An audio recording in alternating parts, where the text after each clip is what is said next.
It's the back. Thank you. Thank you.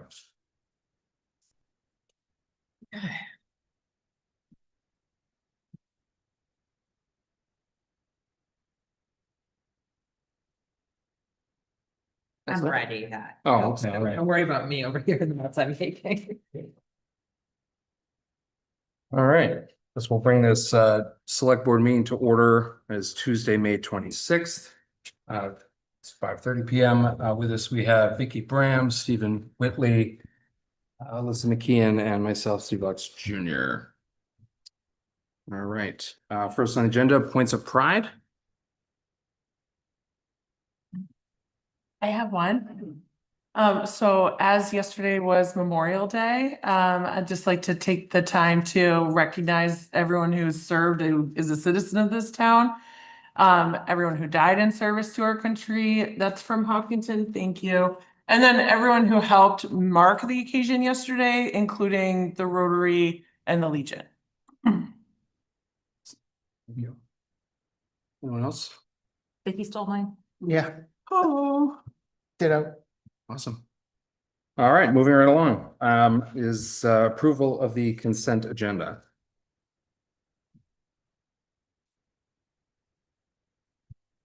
Any questions? What were, maybe I missed it, the reason for the abatements? We inadvertently took some land out of current use, Oh, not realizing there was abutting land in Warner. okay, So this corrects it. okay. Anyone else? I'll entertain a motion. I'll make a motion to approve the consent agenda. Second. Seconded. All right, all those in favor? Aye. Aye. Opposed? All right. Approval of the public meeting minutes of March 2nd. Do we have those? They're in the folder. Yeah. Oh, here. The When were they electronic- added? Electronic folder. Did you want them paper? I didn't see them in the I didn't folder. see them. Yeah, They just landed there a little bit ago.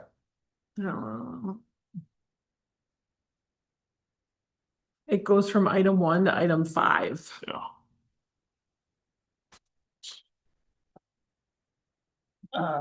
That's.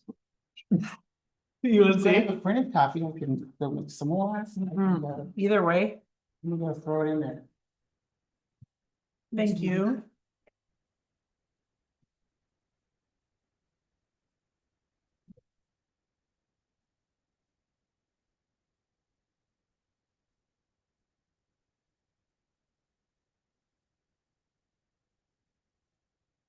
Vicky, how many pages are they? And May I recommend Yeah. that we, Put this all. That is fair. If you said 2, I'd be like, fine. let's Yeah, go let's three, take a but- moment. But That's 10, all right. All yeah. right, we'll come back to the meeting minutes. All right, next up is public appointments. Ms. Robertson. we're gonna come back to it.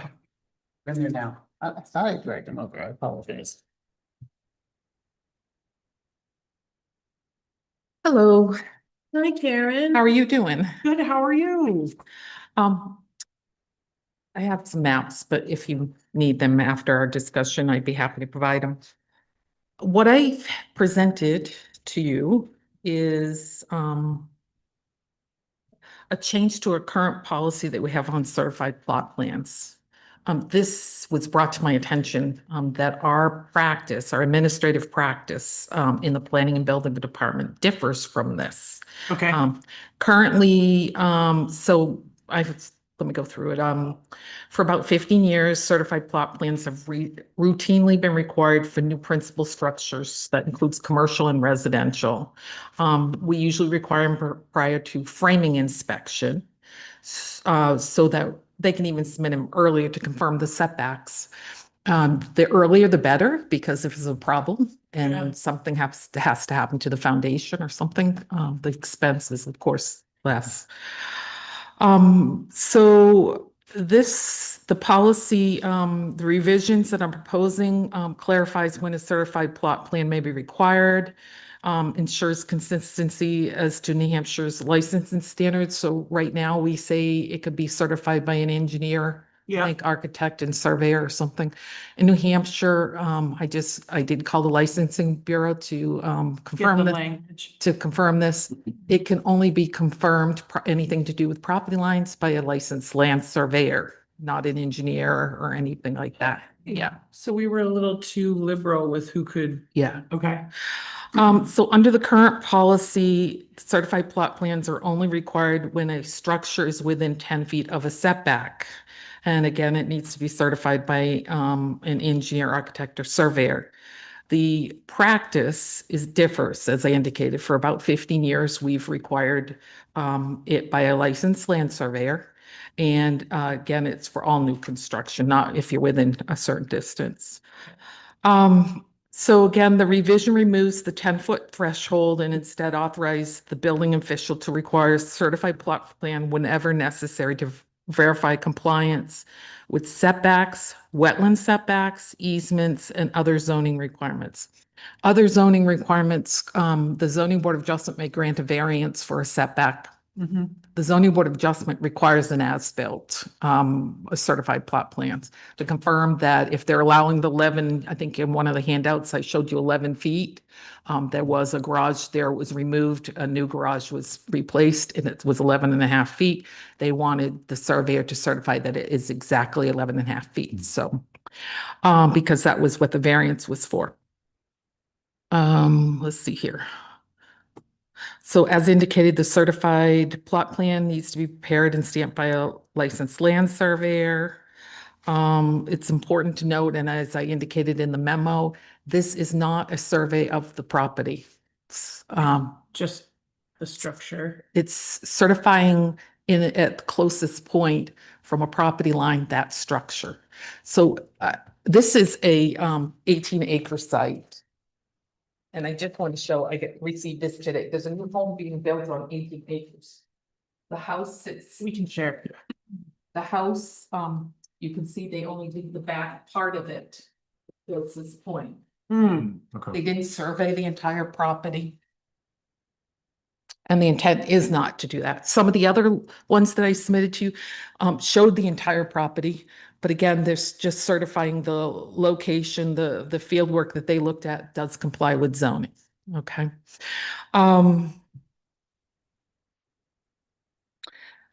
And I do have one revision to the proposal that I've submitted to you. I would suggest that where it talks about references building inspector, the term be changed to building official.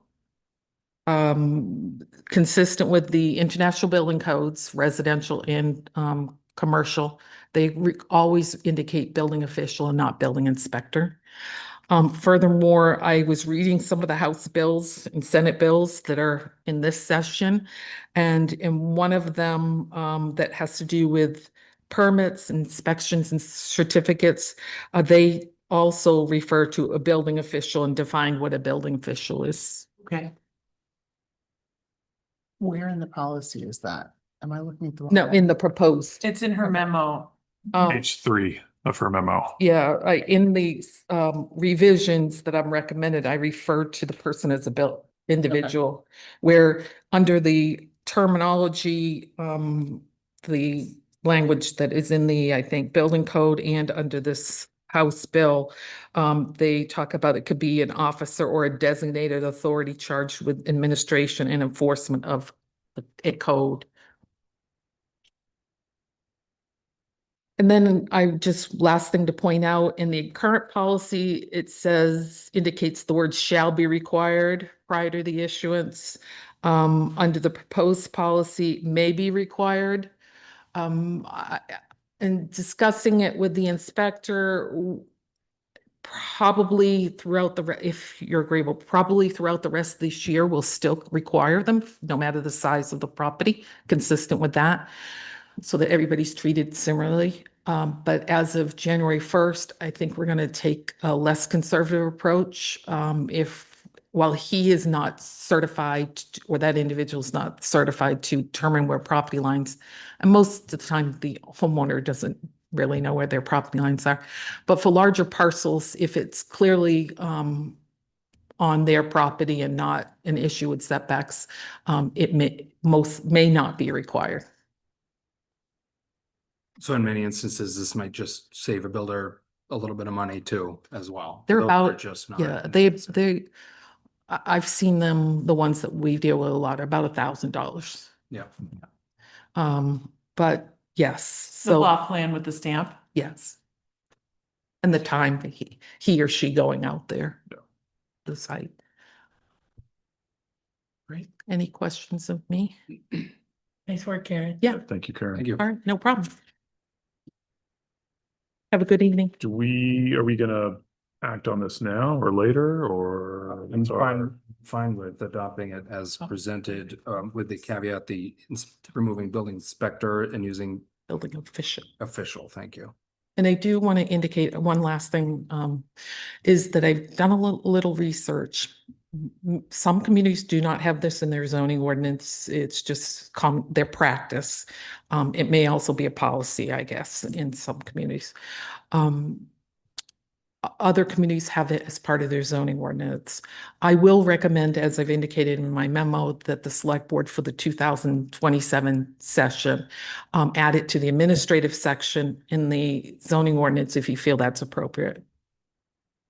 Just to make it clearer to the contractors, and homeowners. Absolutely. I will move to adopt this revision to the policy as modified tonight to replace building inspector with building official. Here a second. Second. All right, all those in favor? Aye. Thank you. Have a good evening. Thank you, Karen. Thank you, Karen. All right. Moving along, McLean Eastern update. I believe he was planning to come tonight. He said he would give us whatever update he had. All right, So I can't speak to that. we'll table that for now. Great. Has anyone had a chance to review the minutes? That's okay. Not yet. We can keep going. All right, town administrator updates. Oh, my turn. Okay.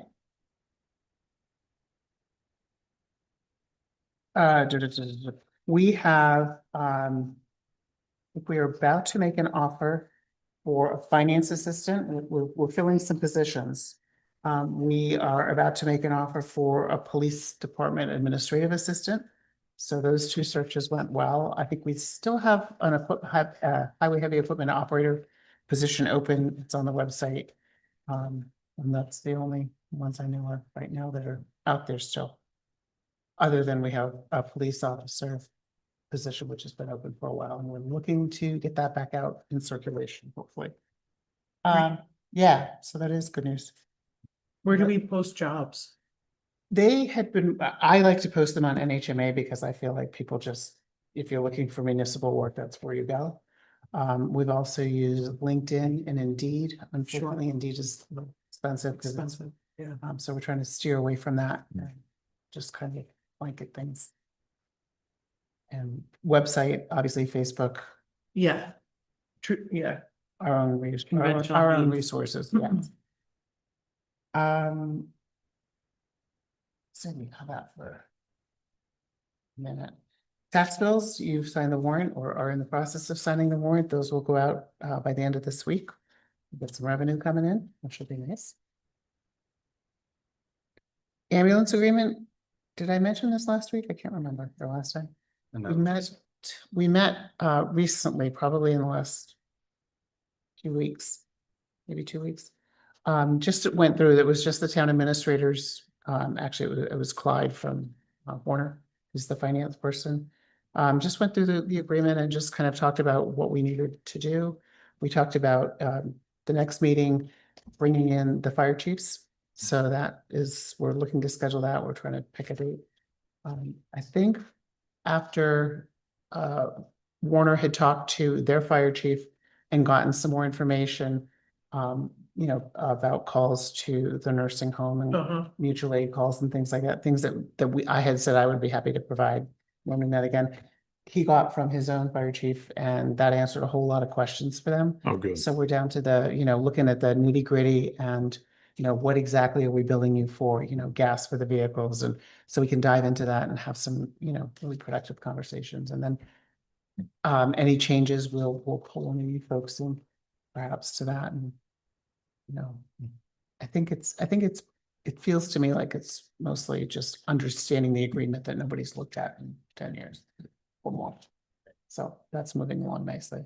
Nice. So is the goal to have something signed and it lasts for more than 1 year? The goal is to have something signed and probably renew annually. So Okay. with Okay. an opt-out, you have to notify somebody by such and such a date that you don't want to renew. Okay. But it would be it is an auto renew right now. Mm-hmm. We're also gonna look at the dates. I think we're supposed to provide them an invoice by May 1st, and we haven't done it yet because we're still waiting for our audit, which is the So that needs to. final be numbers shipped. upon which this is, yeah, so Yeah. we'll do a little tweaking there as well. Okay, good job. That's great. Yep. I had a conversation with Novus today, just kind of getting a status update on all of the projects that we have going this summer. The cap repair, I have a proposed contract / amendment stating that they are going to create bid documents for us and help us with the specing the bid documents.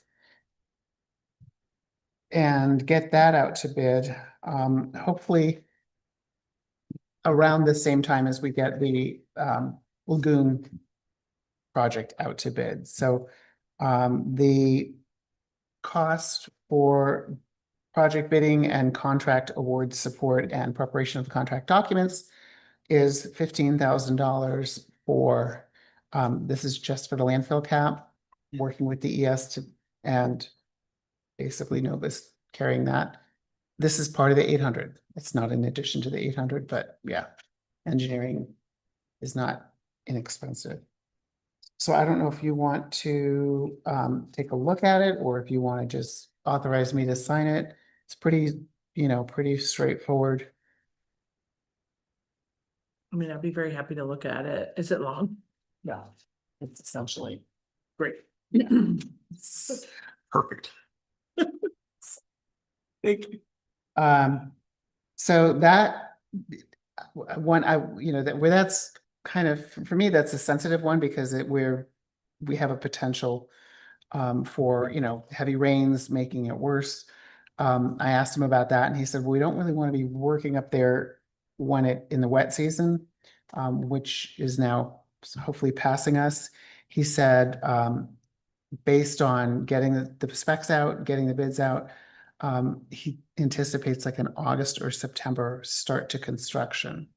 That's a rough estimate, and pointed out that was the best time to be up there because it's a really dry season generally, knock on wood. As far as the septic lagoon closure, hoping to have bid specs by the end of this week, although he said it could go into next week. He will definitely have an invoice for us because that is a push. We need to produce our first reimbursement request by June 15th. So Beverly is anxiously awaiting that first invoice from them. Doesn't have to be, it could be a $50 invoice, just a first invoice. So we'll have something to submit and get that rolling. Bid specs by the end of the week, put that out to bid. He said, I said, construction folks are busy, and he said, well, I've talked to a couple. They have availability, and even in October to December timeframe, if that were to be when this initial work, the first phase up at the lagoons were to take place, is doable. It's a lot of contractors now are working kind of, until December and then starting again in March. It's not like it's, with the technology and all, it's almost full year. So he wasn't worried about timing at all, which was kind of what I was worried about. So hoping still maybe to get somebody who's interested in doing both jobs and maybe mobilizing on one site, probably the cap, and then shifting over. But that remains to be determined. So Do we know how long the cap work will take once they start? Not yet. We probably won't know until we see what That's comes kind of what I in. thought. Okay. Yeah. Okay. Yep. I think, maybe a month or so. Yeah. But. So Um, that's, yeah, So this looks fine.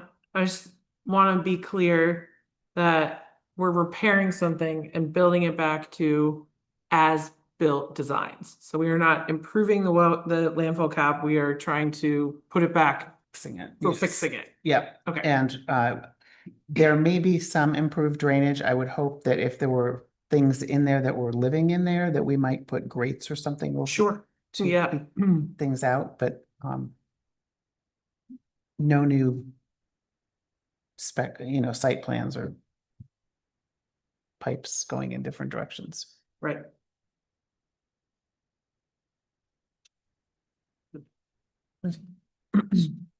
And that's what I got. That is all? Questions? Ah, or that's anything a else? lot. Yeah, Thank you yeah. for working with Warner and Webster. So well. Yeah. Thank you. Okay. Do you guys have questions on anything that I? Okay. When did you say we had to submit our first reimbursement by? June 15th. Middle of June. Yeah, We're at July 15th, June. yeah, June 15th. Great. And this starts the ticker on that big $4 million loan. It's been years in the making.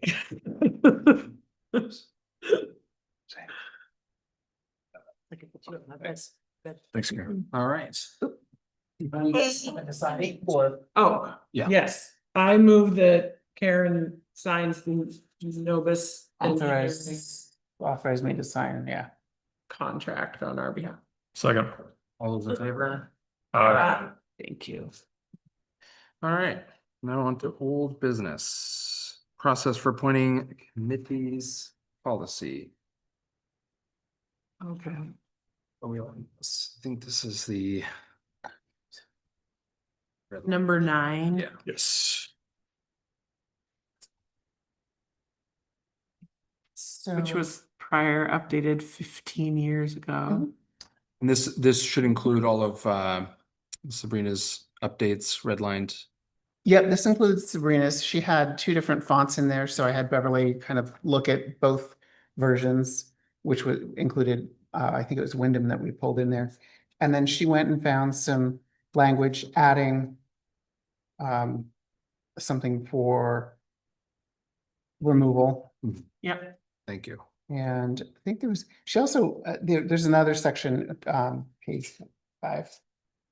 Where she brought it in line with later in, the terms that were later in the contract, so. See.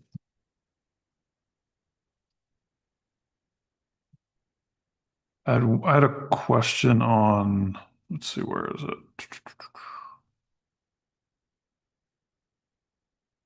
I think it's page 5. Where is it? Sorry, let me find it. That's okay.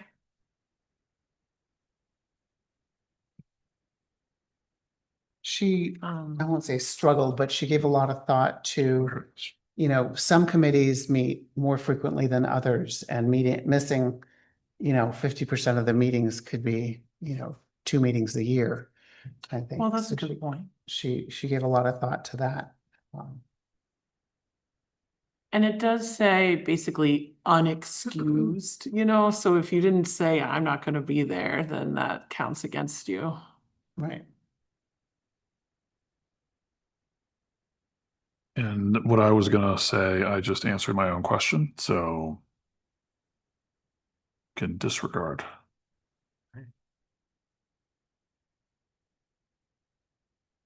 This is just a super, super small thing. On page 4, under section 3 characteristics. It says an appointee must be a registered vote of the town of Hopkinton. good catch. Should say voter. Just and then RN.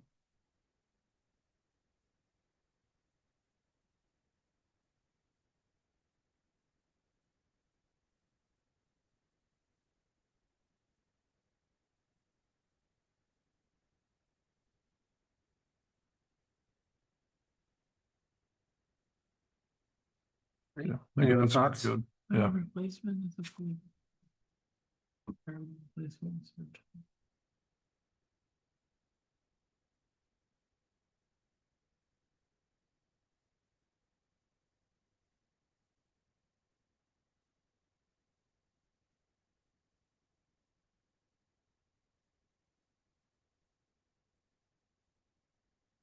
In the Plus end- there's, oh, go ahead. No, you first, Vicky. I was just gonna say, there's a whole appellate section here. If you get removed, you can fight it. So, I mean, this is very fair. Feels very fair.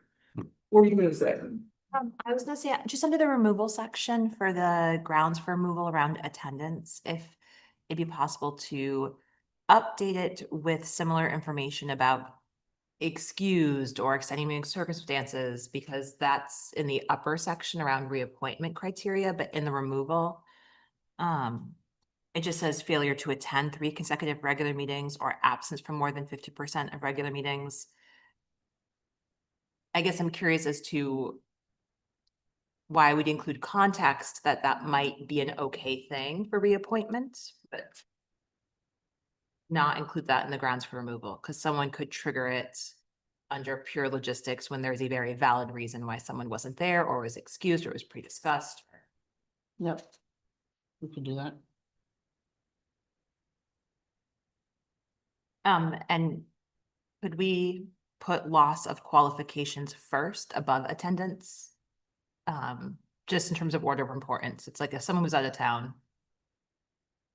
Yep. They just can't be there. Yeah, that's. Right, so just because it's the most cut and dry, like just putting it first, because I think if someone's reading the policy and they see that first, they understand that it really is a bit of a logistical concern that we have.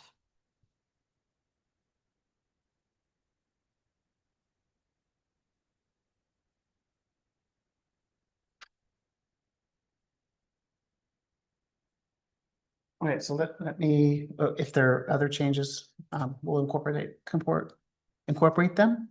And you guys can look at them again.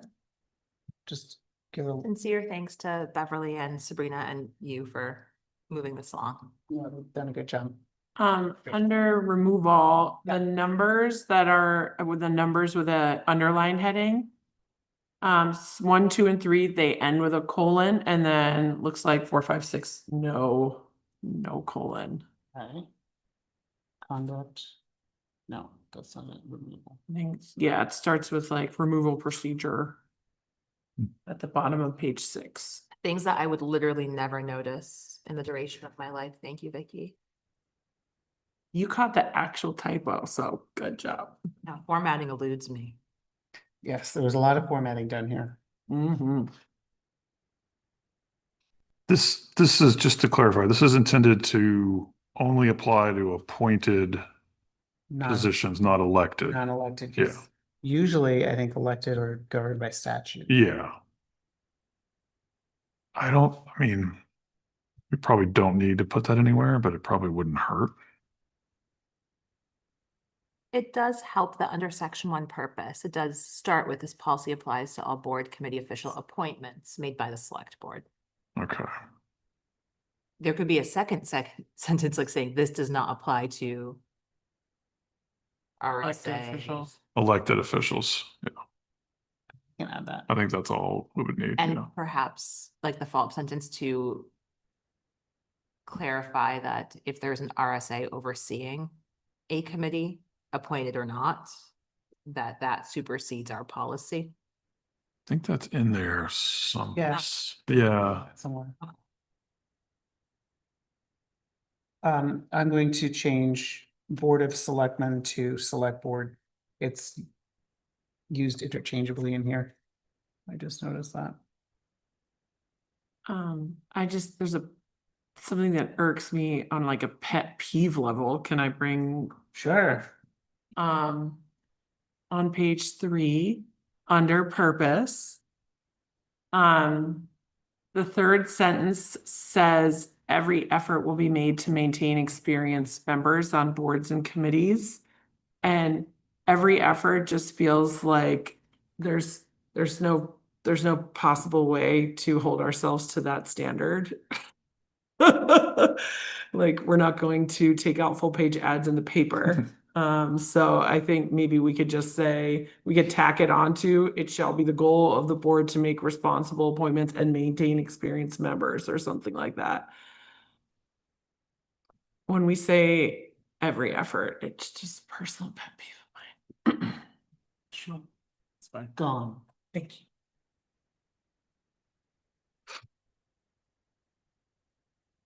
I can't find the thing about the RSAs. Oh, it's under removal. It's specific to the removal section. What's that? And it's H2.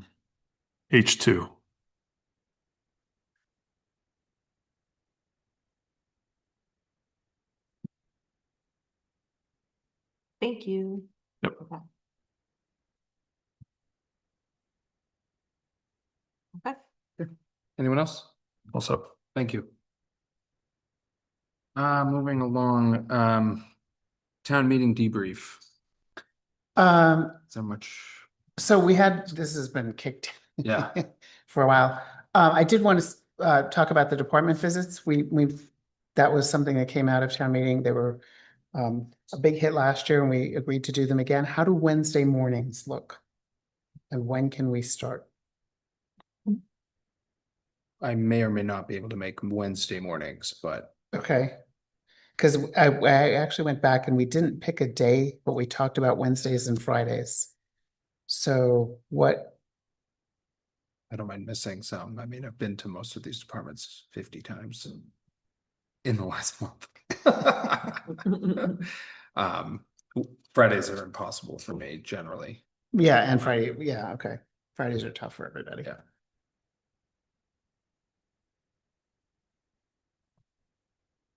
and Wednesdays are fine. Generally speaking. So you- I am the opener on Wednesdays and I can just open earlier and then scoot out. So whatever time we set it, I will just Or, adjust. or is Thursday better for you, Steven? I have the day off, but that shouldn't all be just on my schedule either. So I can squeeze things in. Talk amongst yourselves. I have no particular days that are better or worse than any Yeah. other day. I can adjust for Tuesday, Wednesday, or Thursday. If we do Tuesday or Thursday, generally I can do 8:15 or later. Sure. Okay. It's fine with me. I know Thursdays, so if we do like Thursdays, starting at 8:15. And then Wednesdays for me, I can do like 8:30 or later. I think we talked about doing this, one visit a week for, it's Yeah. actually 8 weeks. For however long We have 8 departments that we visited Yeah. last year, so. but we might not be able to hit every Thursday or something. That's fine. We doesn't, it could take more than 8 weeks. to That's true. Pull it Yeah. off. I do want to get us over to the Slessor Center because things are going to get crazy for Paula very soon. Okay, nice. In a good way or? a Yeah, good- Summer. Summer. Summer. Okay, just making sure Her- that it her was just usual like summer, summer. like the Yeah. rec programs and not something I was unaware of. No.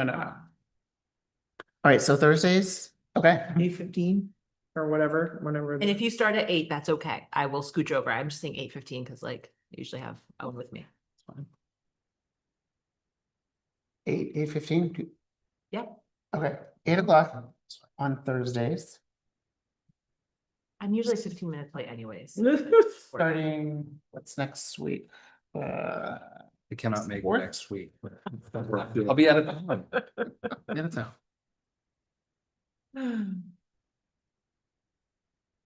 Go ahead.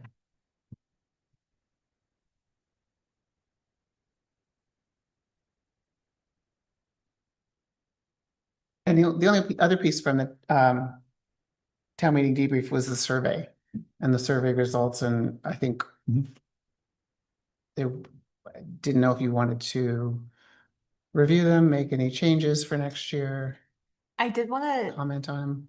discuss just quickly the day of the week. So it was, if I remember correctly from the survey results, it was 50-50, give or take, right? The Thursday, Saturday, which day works better for you? I agree that we should not have back-to-back Saturday meetings in the town between school and town. And community member approached me and wondered, why couldn't we trade off every year, keeping one on Thursday and one on Saturday? So that if you are someone who truly is only available on one of these days, at least every other year, you get to hit the other meeting. If you know what I'm saying? Like it's a bit of a do-si-do, but at the same time, if in your head, you're like, I always gotta save this Thursday and this Saturday, I'll show up to one of these and it's gonna be this thing. Versus always having town on Thursday and always having school on Saturday, while recognizing that having 2 Saturdays is incredibly hard for so many folks in town. Obviously, it would take not just us saying this is a good idea, but also the school board saying it's a good idea.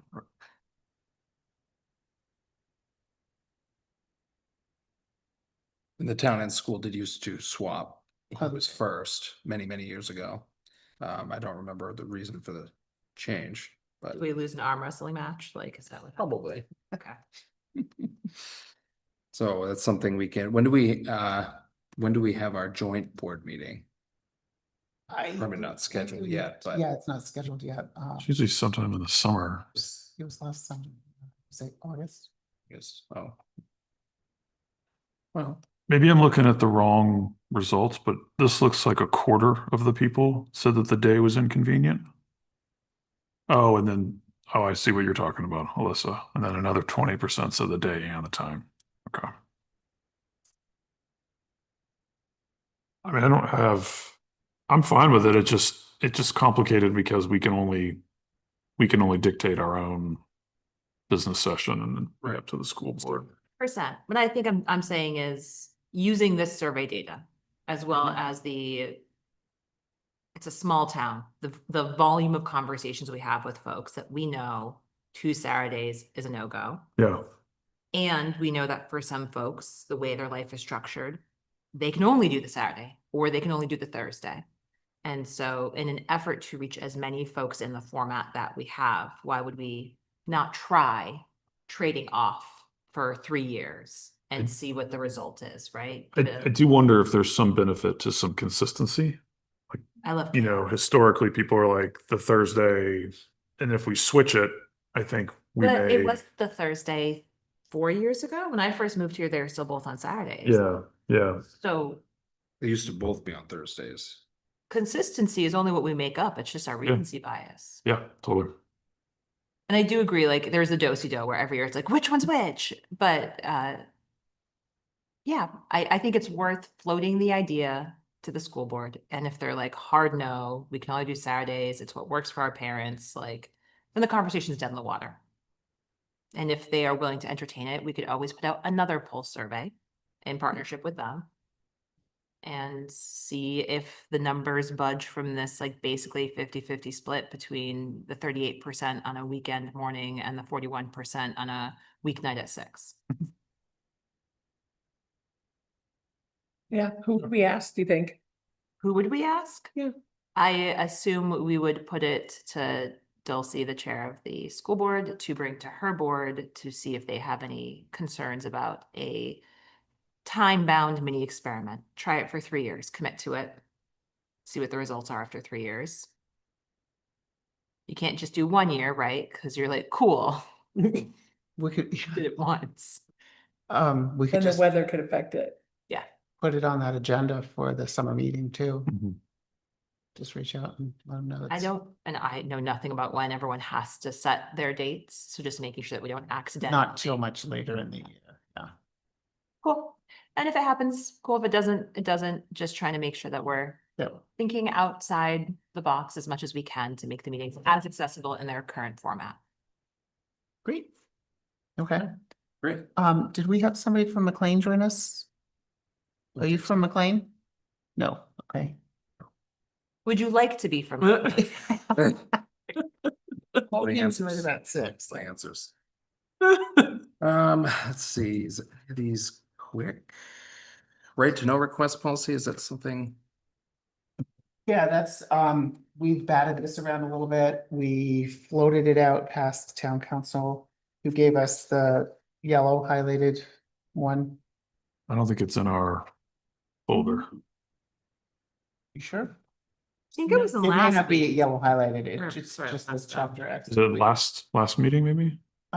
We can just go back to the prior folder if, unless I it's know. changed.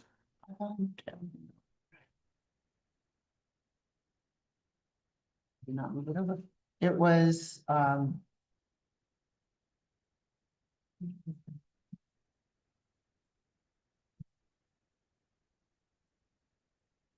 Thought I remember seeing it in here from the last one, but I'm not seeing it now. might have been the meeting before that.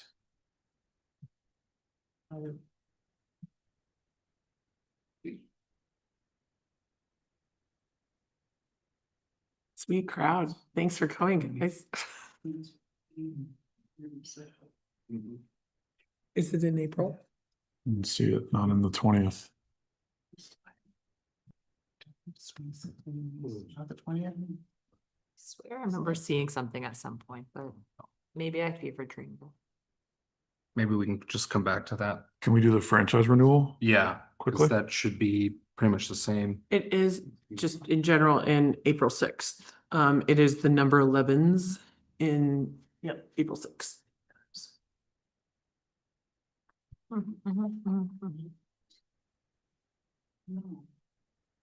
Okay, but franchise renewal, right? Yeah.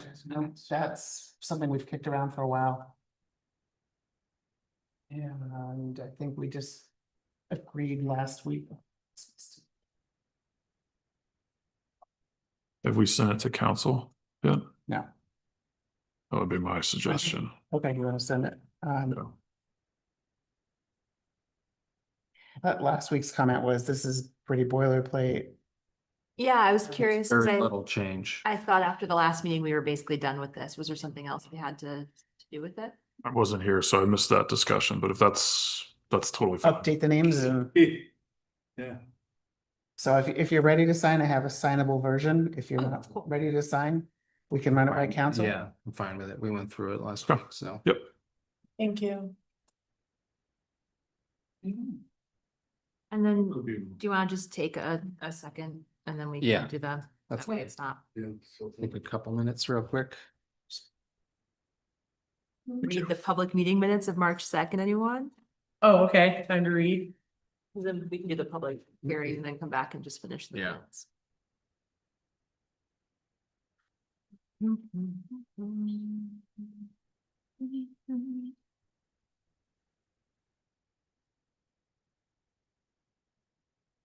Hear that day anyway. March 2nd, you gonna abstain? It's always a fun one. It's like, do you abstain or do you? No, where did I go wrong?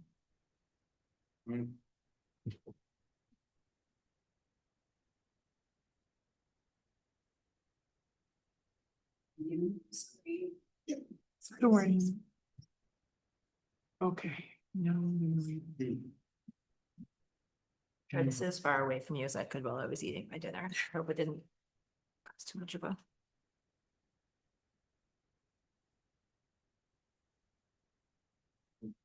Radio, we hit them up albums.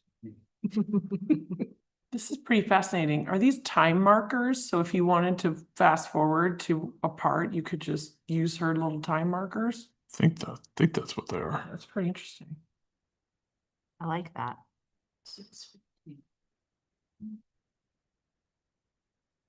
You interrupt us whenever. Oh, Karen left. Okay, never mind. That's fine. We'll just see if we can get through the minutes. Unless you think it's gonna take a little longer. It'll take longer for all of us to read 10 pages. But I think after it, by then, most of us would have skimmed. Yeah, that's fine. All right, I guess we're gonna move along. All right, we're going to start our public hearing to amend the OHRV ordinance as required, 6:15. All right, just to make sure everybody's on the same page, the gist of today's discussion is to make some very minor, one minor change and then a change to the speed regulated on Pine Street from where the trail enters Pine Street all the way downtown by the fire station. The ATV club was here discussing the request to change to 30 miles an hour. But we discussed 25 as a more reasonable speed. Yeah,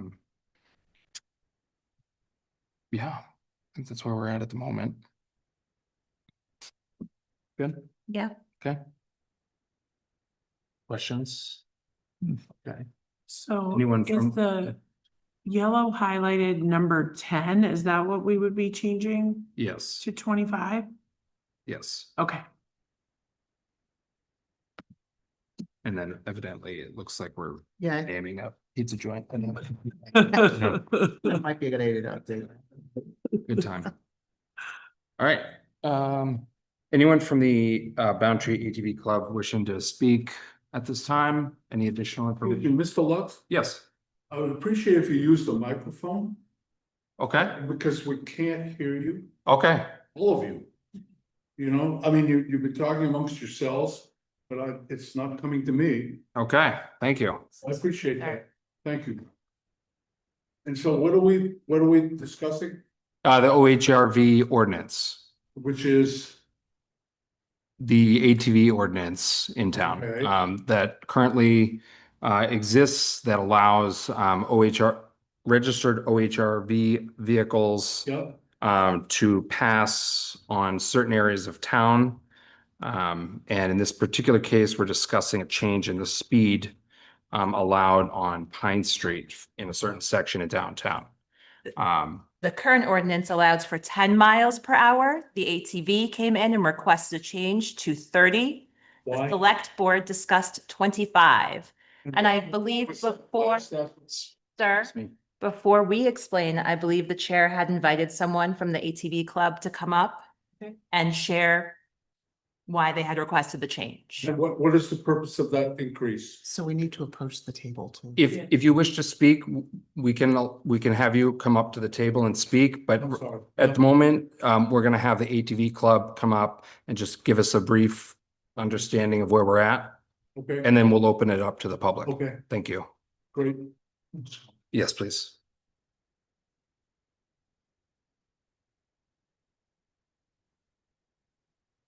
And just for the record, please state your name and your address. I'm sorry, that was the last part. Name and your address, please. Scott Eaton, 392 East Pennacook. The reason we're asking for this change is that we're finding that 10 miles an hour on Pine Street is actually being impeding the traffic. So we originally was looking at the 30 miles an hour. After discussion, we do agree with the board, 25 would work also. And was speaking with other members of the public, they also suggested the 25.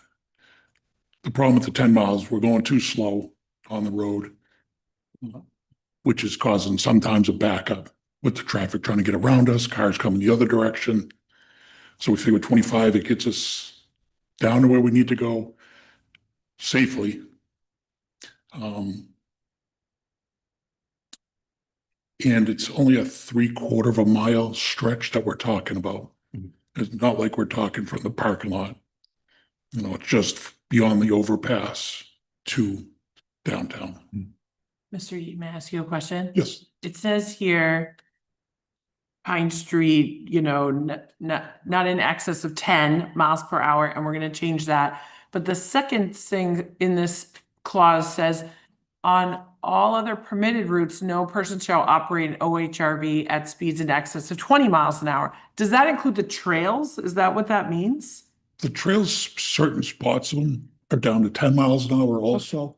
It really depends on the trail itself. If you're coming into an intersection, crossing a bridge. So it's the safety portion of that is for the trails. Okay. Thank you. All right, any questions from anyone so far? Okay. What we'd like to do is open this up to the public. First, I'd like to ask if there's anyone from the public in support directly of this change who'd like to speak first. Is there anyone online, Karen?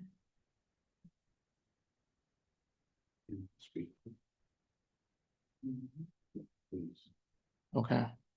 All right, and anyone who is in opposition of this change, if you'd like to speak, please approach the table.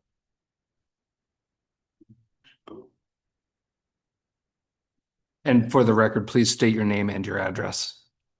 Carol Goodine. Thank you. I live on Pine Street. Living on Pine Street, the ordinance is 10 miles an hour. Some of them do 10 miles an hour. A lot of them do not. I'm just wondering, you increase it to 25. Who's going to monitor whether they continue doing 25 or faster? They're not monitored now because for the most part, they don't do 10 miles an hour. So I'm just wondering, what is the point in increasing? Now, I understand this gentleman said because it backs up traffic. I understand that, but a lot of people don't do 10 miles an hour. They do faster than that. You give them 25 miles an hour. They're not going to just go 25 miles an hour. They're going to go faster. And Pine Street is becoming a very busy street. And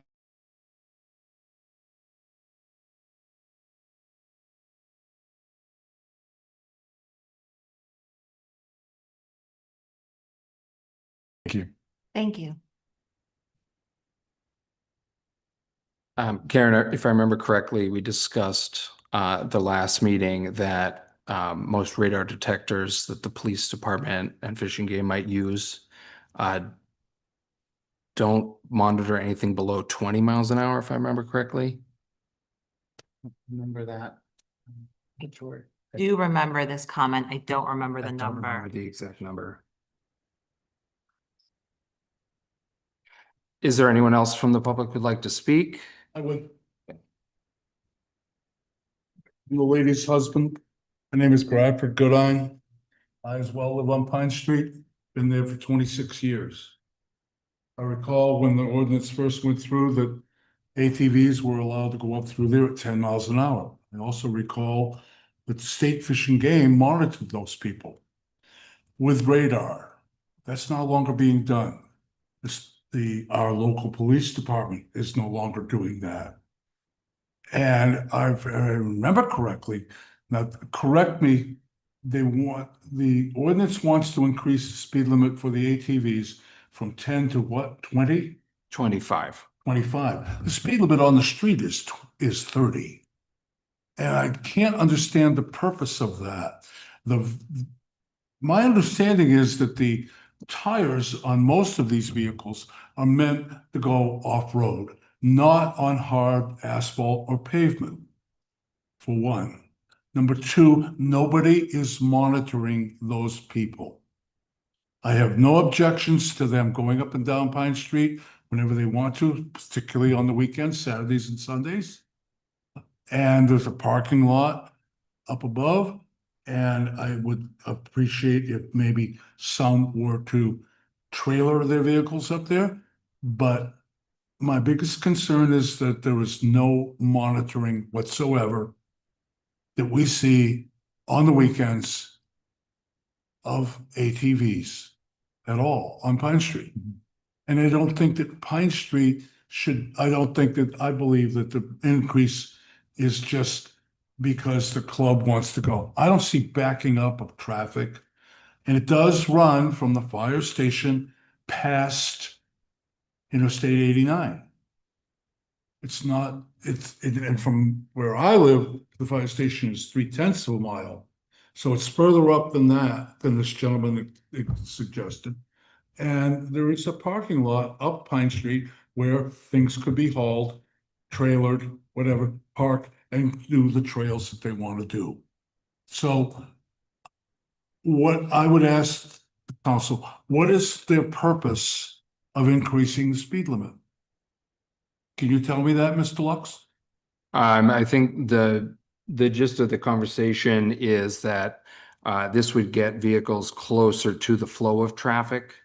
And so it ends up becoming less of a hazard when you're going closer to the flow of traffic, Flow of what traffic? the motor vehicle traffic. Oh, Right. okay, all right. Yeah, I object to that completely. I don't see that anybody is in the way of the flow of traffic.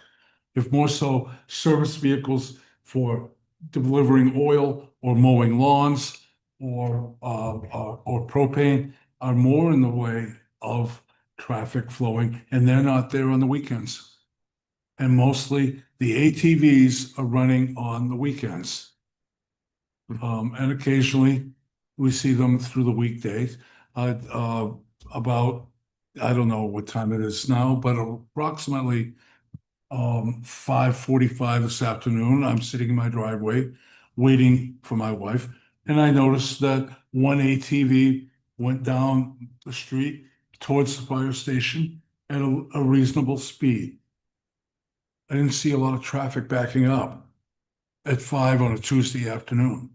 In fact, I didn't see any traffic What was backing a up. reasonable speed? I'm sorry, What was a reasonable speed, sir? what was a reasonable speed? Yes. Reasonable speed would be 30 miles an hour as opposed to.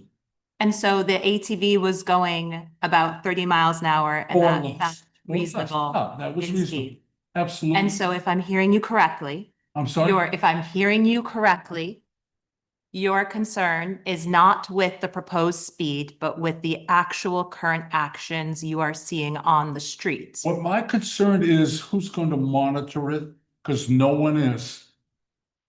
No one's slowing people So- down to go to, and you're not gonna particularly like me, but to go to this man's business to have beer and pizza and come flying back up through.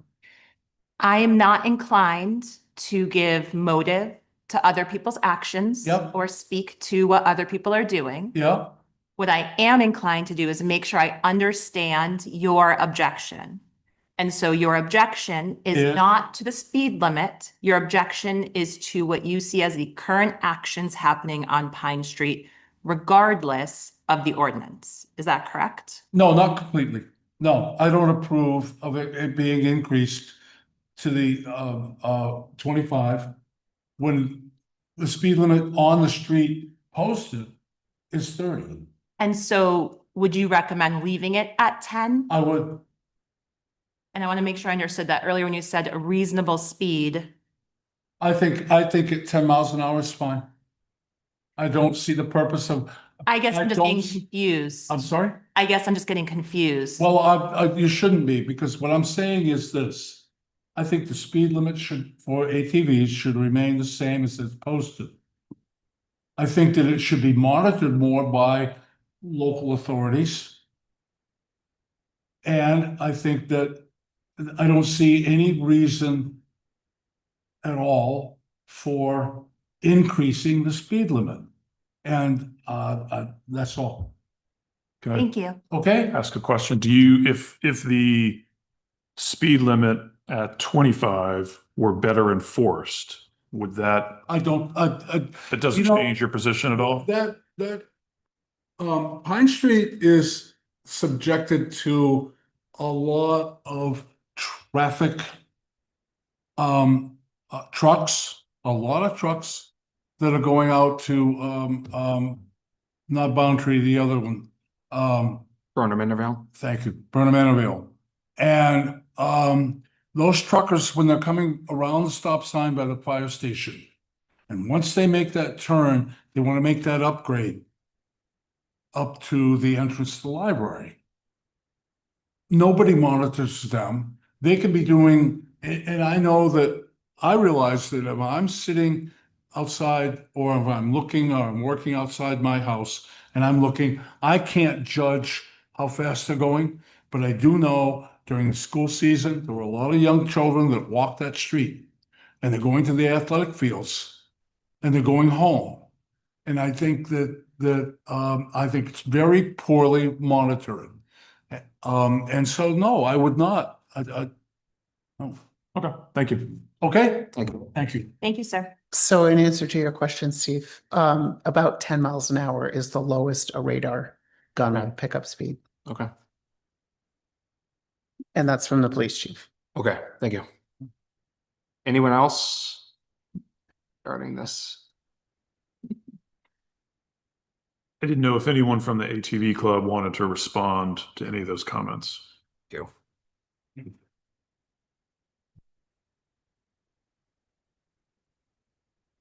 Scott Eaton again. Yeah. So as far as the 10-mile-an-hour speed limit, we're just reviewing text messages from Fish and Game. They do not enforce the speed limit that low. It's been recommended by the police chief that we also raise it to 25, so they can also assist with enforcing that. Thank you. Can I ask a question just for you? Yeah.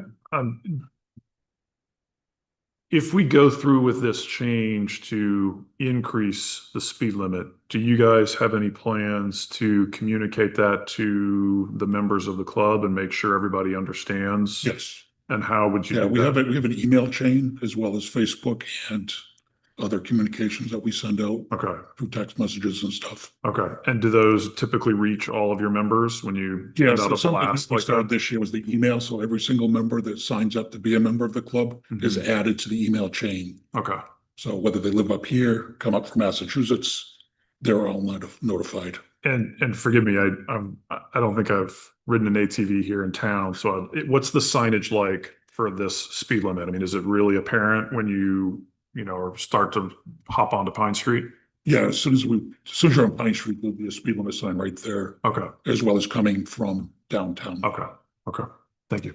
The, one real quick, so I remember, last year, at least on a couple of occasions, Fish and Game was doing some spot checks, for speed.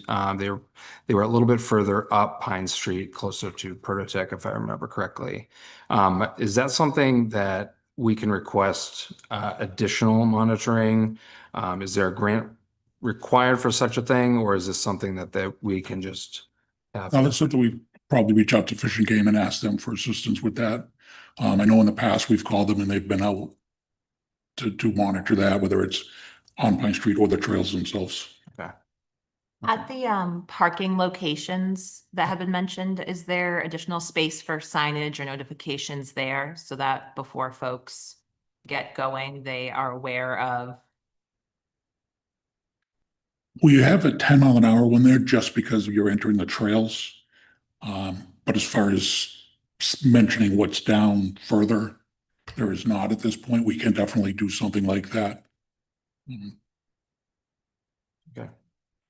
And to the best of our knowledge, have there been any accidents involving ATVs and vehicles or ATVs and pedestrians or any other recorded accidents that we should be aware of while considering change? Are you talking Pine Street only or just the trails? Pine Street, so specific to where there is ATVs, vehicles and pedestrians commingling. None that we're aware of. Usually the president would get notified of all ATV accidents in town. Thank you. Thank you. Thanks. All right. How's everyone feeling? I think I may have missed a prior meeting. What did we hear from the police about this idea? Did you communicate with him directly? Yes, Yeah. and he was in favor of the 25 miles. He said Okay. he had conversations with the OHRV club Okay, and agreed with them. okay, thank you. And I think that Dan Blanchett, I think, also mentioned he was in favor of it, and I believe the fire chief as well. I don't know if. I don't know if I spoke to him, Okay, but I definitely spoke to the police chief. okay. I think where I'm at is, you know, I recognize that the enforcement maybe has not been what we would all hope. But if the police chief and the DPW are comfortable with this and the ATV club is willing to have some better signage so that people understand when they're going from the trail to the street, that there's a 25 limit, I think I'm okay with it. Similarly, I'd like to see better enforcement on Pine Street, but beyond that, in terms of the actual change in the speed limit, having the endorsement of the police chief, I feel comfortable with the change. Okay. But I don't want to let go of the Enforcement. enforcement. Well, in my brain, I'm also recognizing that we're asking the police chief to be watching the intersection up by McLean, and we only have so many police officers. And so just recognizing as we continue to throw out these requests, that there does have to be some level of prioritization as we utilize the resources we have as a town. I would love to be able, because it sounds like it's an option to reach out to Fish and Game to have them come do some spot checks. Yeah. I don't know if that is better coming from us as a board or the ATV club or Or both. both, even a But, joint request. I do think that that's something that we should ask them to come help us with. I think, I don't remember if it was last year or the year before, the police chief had been awarded a grant for monitoring OHRV trails on the use of the ATV. So it covered additional personnel time that was focused solely for that reason. Yeah. I don't know if he's applied for and been awarded such a grant this time, or if that still is possible, but we might can want to look at that. into that. Yeah. Signage is whose responsibility? The ATV club. Okay, just want to make sure. Okay. Any other thoughts? No, no. Okay. Anything else from the public who hasn't spoken yet?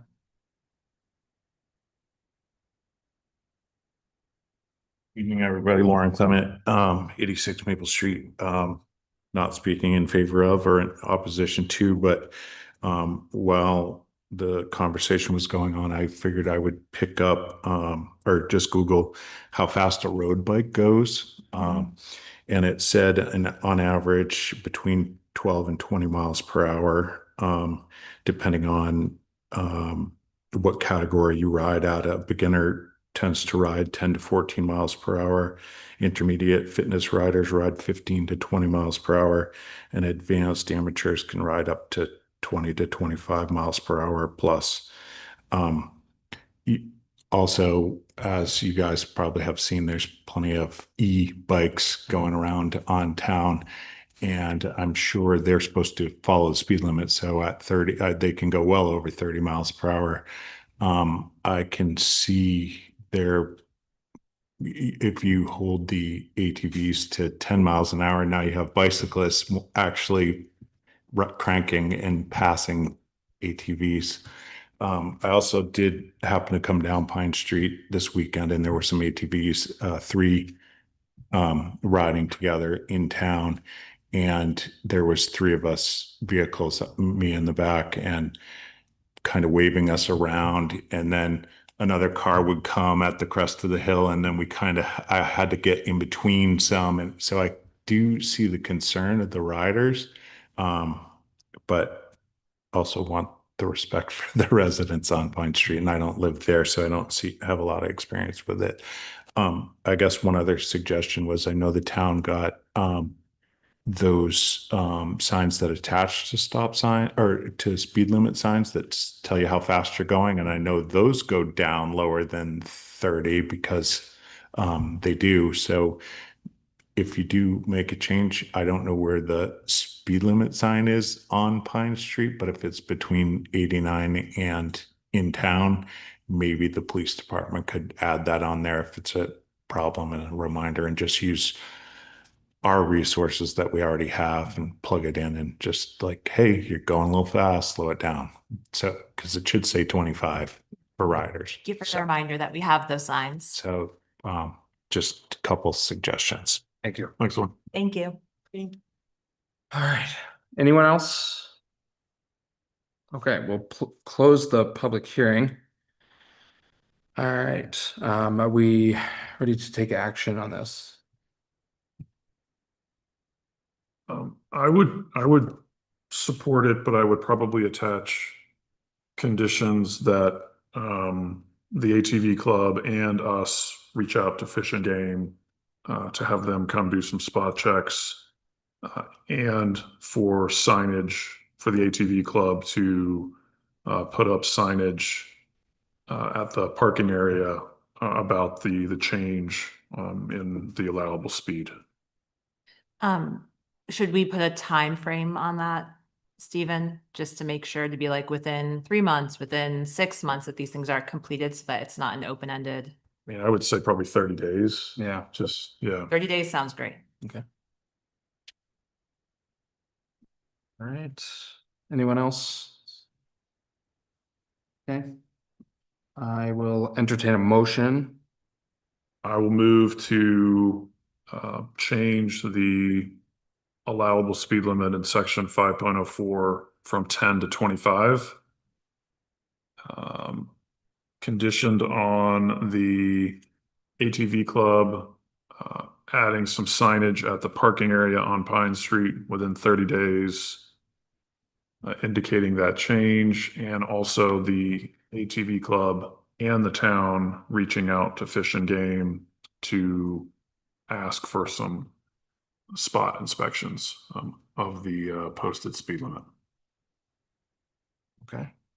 Second? All right, second, and all those in favor? Aye. Aye. Opposed? All right.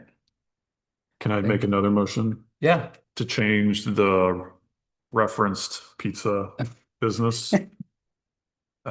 Section 4.02 from Dimitri's to Riverside. Second. And also on the last page to correct trail mail to trail map. Oh, yeah. Thank you. Yes. My motion incorporates Those. Anything yellow. Yeah. Okay. Seconded. All right, all those in favor? Aye. Opposed? All right. Separate from the votes, just making sure we don't lose this, that will also follow up with the chief about getting signage on Pine Street as soon as is reasonable. Yep. So that even before the change goes into effect, folks are paying attention to their speed. Okay. Did you want to sign the blank copy or? Sure. Okay. The minutes? We also have representation from McLean's. Oh, we do? So. Oh, okay. Never mind. All right. So, we're gonna move on, we're gonna move back, I guess, to the McLean Eastern update. Sir, how are you? Bid on this week. Oh, sorry. Thank you for coming back. Thank you. Thank you for coming out. We really appreciate it.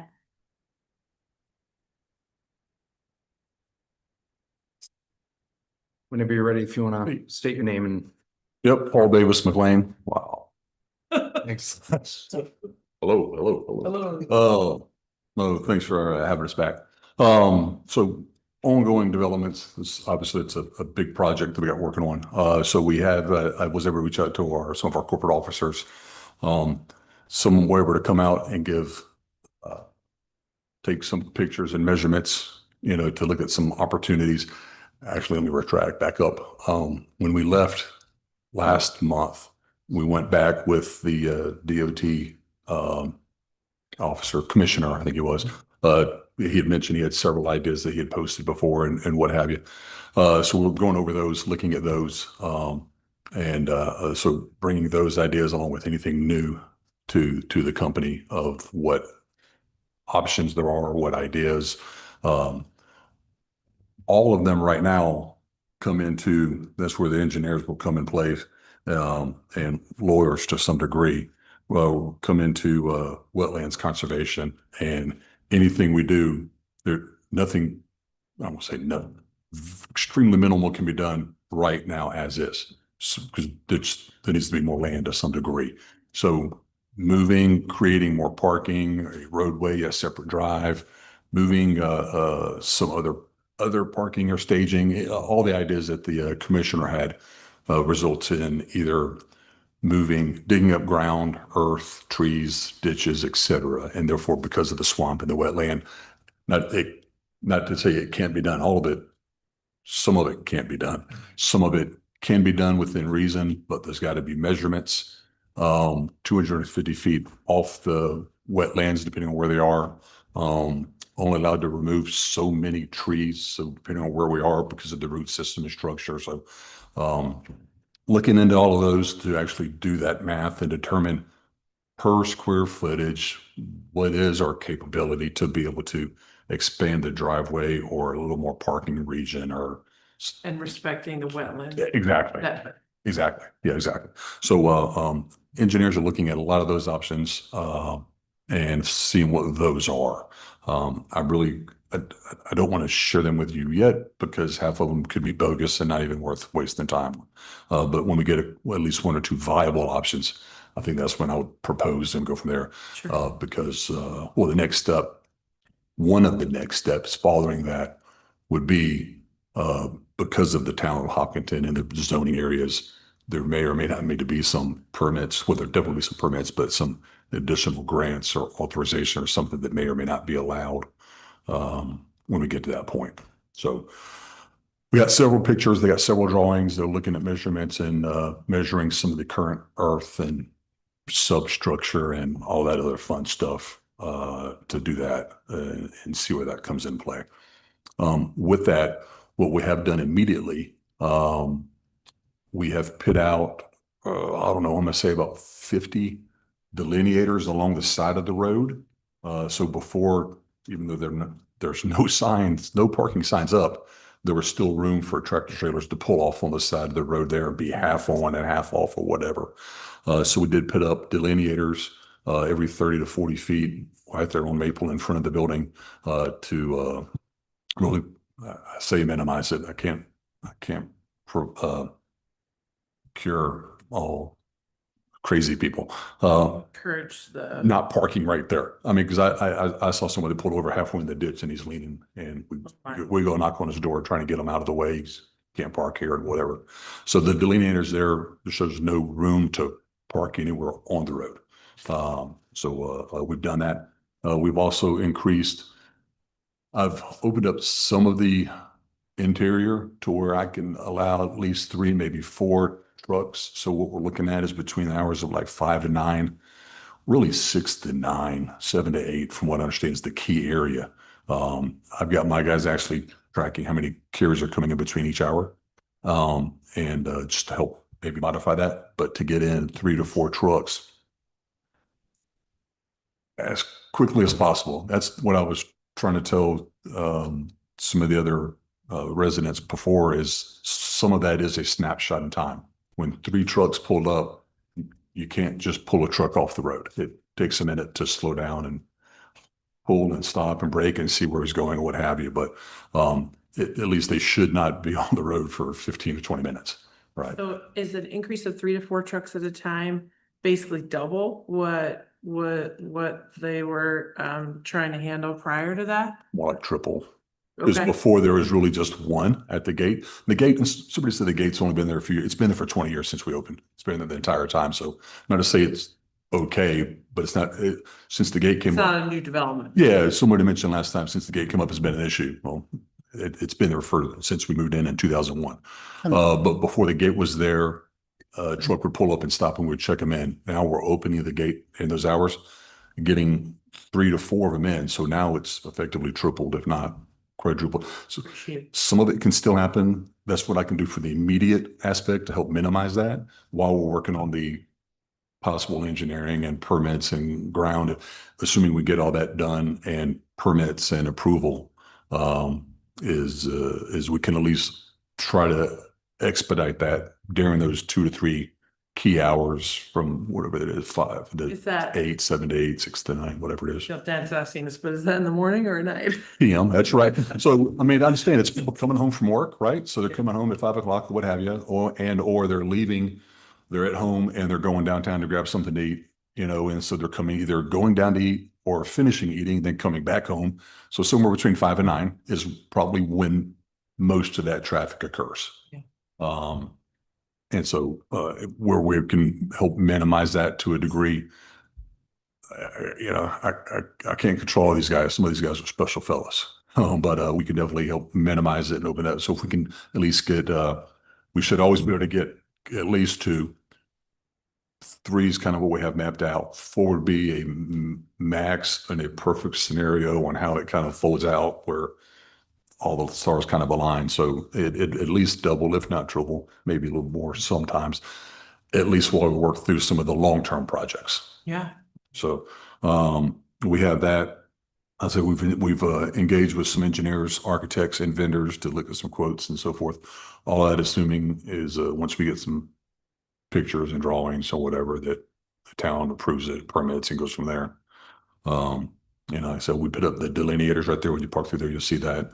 Only thing I kind of thought about, a lot of the questions last time was several people had mentioned, you know, passing the trucks because they were sitting there, and it's a double yellow line. So, but of course, you don't expect to sit there for 15 minutes. But I did notice coming through there, I know I didn't see any no passing signs. I know we talk about it, but there's no passing signs.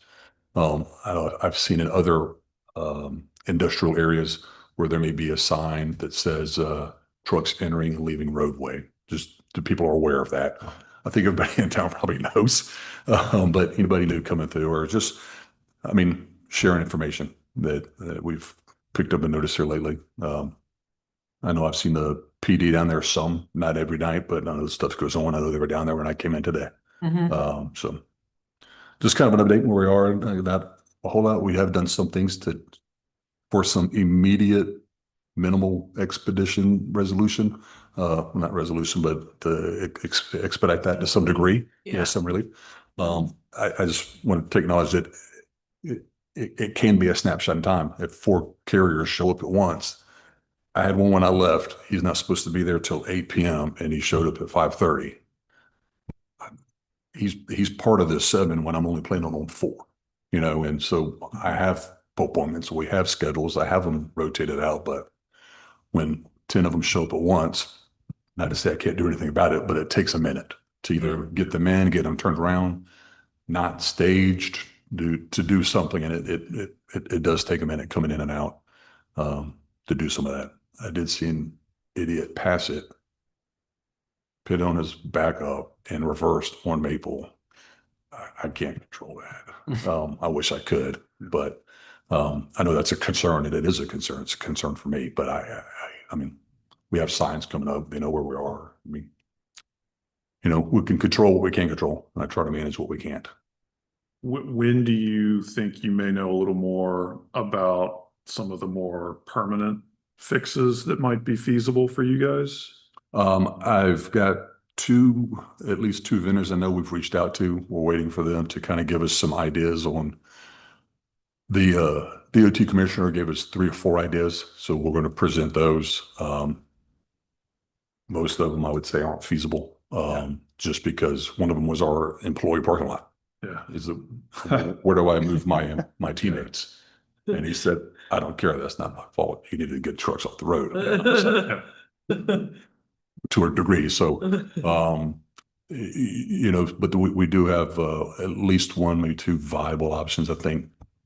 So we had 2 vendors we've reached out to last week, of course, with the holiday weekend coming through, when we hear from them, and then engineers and lawyers, waiting to hear back from them. So we have follow-up about every 10 days just to see where they are, what's going on. And other than that, to continue our expeditious process from right now, I'm talking to my guys about 5 to 9, my guys, the third-party security team, but focusing on 6 to 9, because from what I understand, that was the high, kind of the peak. And actually even listening to them, they say 7 to 8 is the biggest peak. So really managing those times to where we can try to balance it out, which we have, other than as long as they show up on time. But to get at least 2 or 3, if not 4 of those guys off the road and get them into a door and get from there, so we can try to minimize that. No, and I appreciate, you know, what you're doing kind of in the interim to sort of relieve that pressure. I'm trying to get a sense of when we may hear from you again with some more concrete ideas. Yeah. And I know I'm asking you, like, we talking 2 weeks? Are we talking 30 days? Like, what are we? I don't know. All I can do is continue. I know the chief sends me notes and updates, and or I ask, he says, "Hey, how you doing?" I can reply to him. I don't know how you guys speak with Chief Hennessy on a regular basis, or if it's a monthly deal with this on updating as needed, whether I come in here or I at least send him a note, or I click you on the email, right? That hey, here's where we are, what's going on. I'm waiting to hear from some other people right now. Yeah, no, I know. So I know I can't give you that. in a tough spot. I mean, is it unreasonable to ask you to update us in like 30 days? Oh, yeah, no, I mean, I'll give you updates all day long. Okay. I just want to make sure they're one, they're viable and, not just this, that they have some substantial information, or at least, hey, what's the update?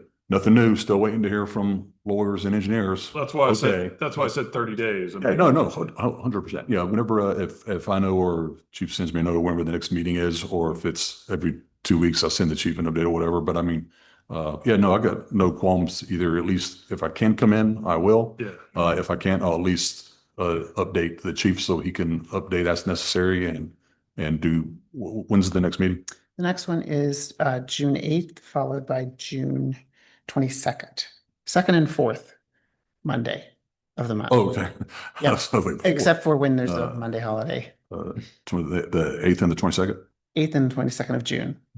Okay. I had a follow-up question, if you Uh-huh. don't mind. I mean, the things that you're doing now to try to alleviate this, from your perspective, I mean, do you think it's been effective in sort of reducing the sort of instances where you have trucks blocking the road?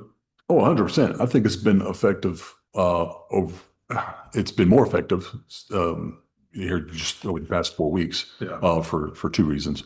But over the past year, because I mean, I know when I've been, missed, I think the last meeting, when I was here, and, a lot of the conversation, a lot of the emails I got from the chief and from the DOT commissioner, and a lot of the pictures were 2023, 2024, 2025. And now, but I know he came in and there was pictures from, I think, 2 weeks prior. So I'm not ignorant to say that it exists. I know it does, but I know it's gotten better. Some of those from a couple of years ago, crazy. Yeah. And I can't imagine what it was like then. So no, I recognize that it has gotten better without a doubt. Since then, there was one person on the shift. We put 2 people during that crossover from 5 to 8 so that they can at least help that. And then, the scheduling used to be over a year ago was very front loaded, where we would just have 20 carriers show up all at 8 o'clock. Well, Okay. gee, guess what will happen when 20 people show up at 8 o'clock? I mean, it's just bad math. Yeah. So we've, smoothed that out. I think the most we have in at any given time is 6, Okay. on the hour or so.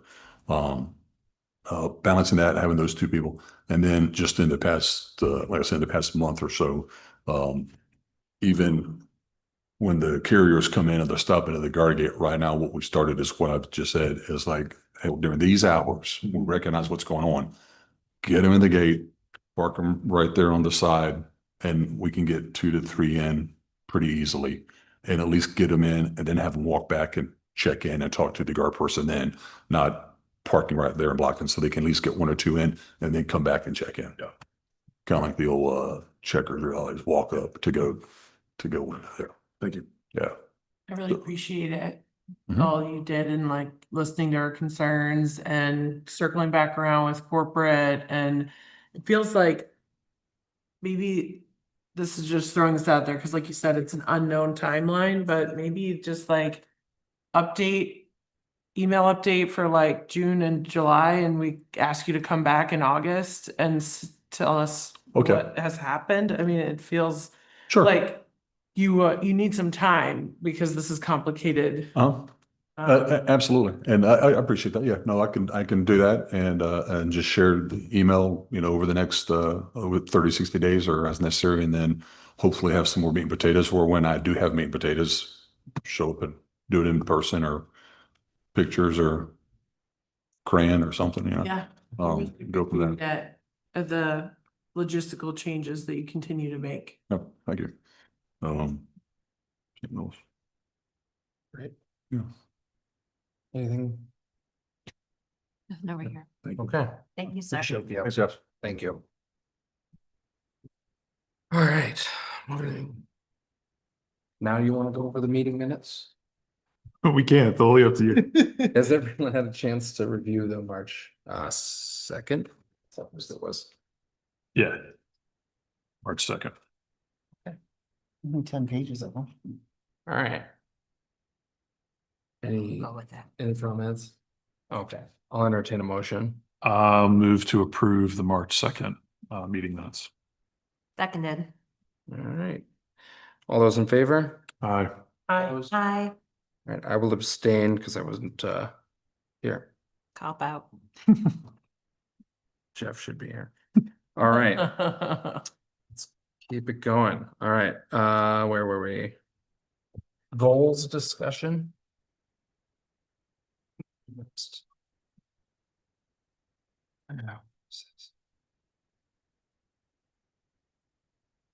So we had this handy dandy matrix Yes.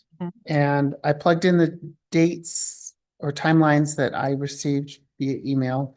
I've already blown past all of mine. I know. love this. I love this for me. I love this for everyone. Reset, that's easy enough. We're free to move on to the next ones that are not yet. I mean, in all honesty, I think we've bitten off a lot for this year, so. We can. Slow the pace if we need to. We don't need to get it all done in the next 3 months or 4 months, but as much as we'd like to.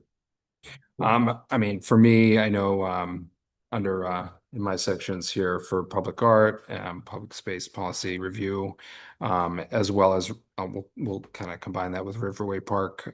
There is a working group. I'm not, I'll say I'm more of a liaison at this point. I wasn't able to, carve out the time that they needed, but that is actively being worked on by a group in town, that they're addressing some of these. And so I think that's moving along nicely. As for Riverway Park, I don't know that there's a whole lot more to do in the short term.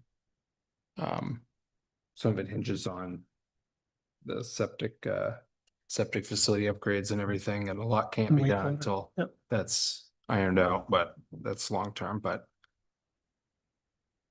any relevant updates? You know, I've got two on here, and my personal priority is to do the donation policy, because that just feels much more urgent than the other one I have, which is strategic governance. Yeah. So, and they don't have a self-imposed deadline, and maybe that would be a good thing to do. Can we do August 1st for that one? Yeah. That'll help motivate me.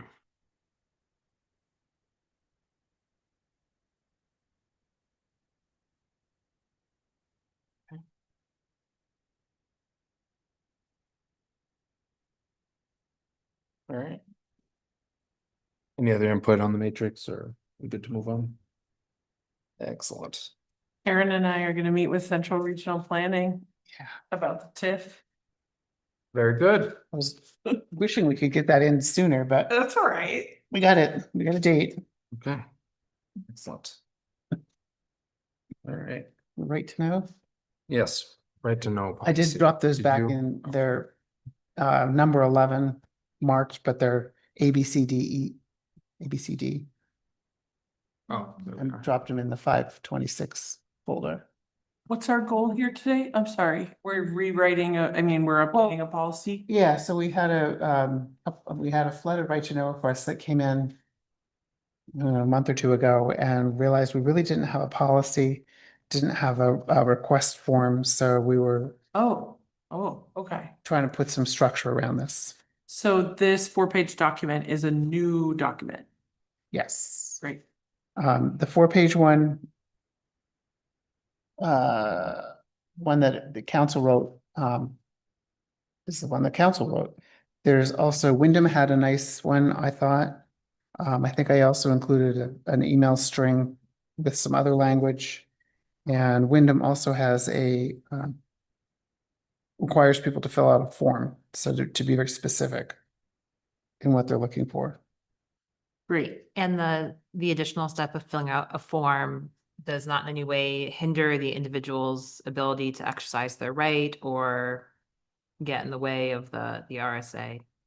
One of the things that's really hard about these kind of requests is sometimes somebody thinks they're being very clear, they know what they want, but it's not quite translated in conversation or on We can paper. not to So, get in trouble Yeah. for creating a barrier that is somehow not allowed to be there. no, it's basically documenting what the person's asking for clarity purposes, and can, spawn questions back saying, well, you mentioned this, are you thinking this or this? So. And it makes a like official paper trail of that communication. Yeah. Okay. Yeah, the school district I know has a policy and a form as well, Right. so I don't know if we just looked at what they have.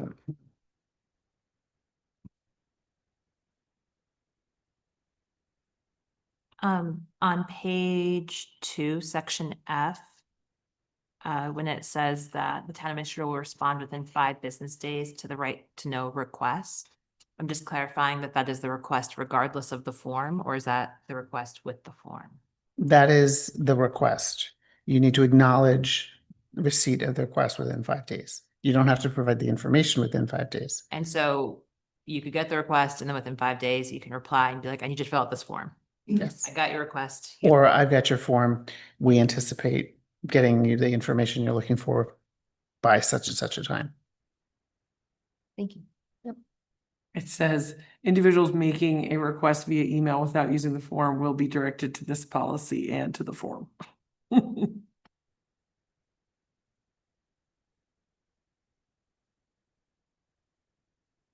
Should this policy direct everyone to you as an individual, or should it be The a office. little bit greater than that? Because if someone's asking for Karen R or something, do you want those requests all funneling to you?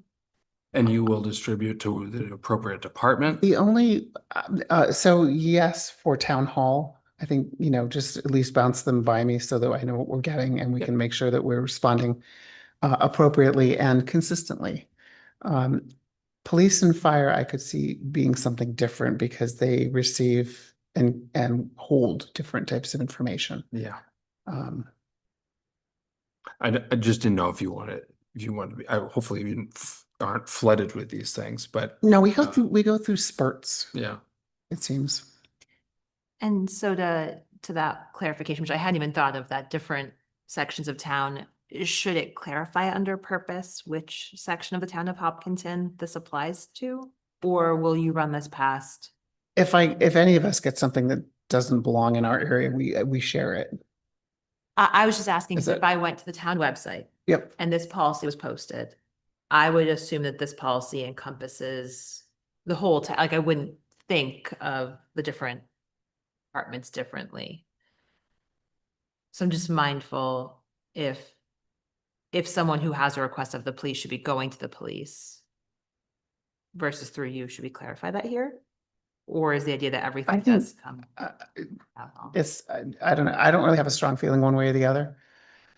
It might makes sense to have it centralized, just for tracking purposes. I was gonna say that. I think for record keeping sake, it would be good to have a one point of contact that then can, like you said, funnel it to Rose or whoever is getting the request. Yeah. That's fair. Yeah.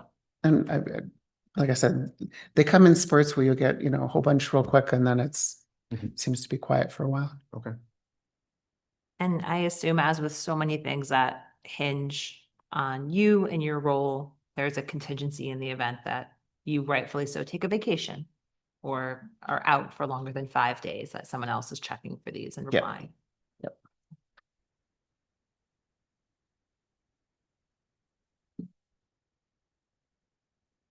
Stephen, do you think this is something we should have our also review?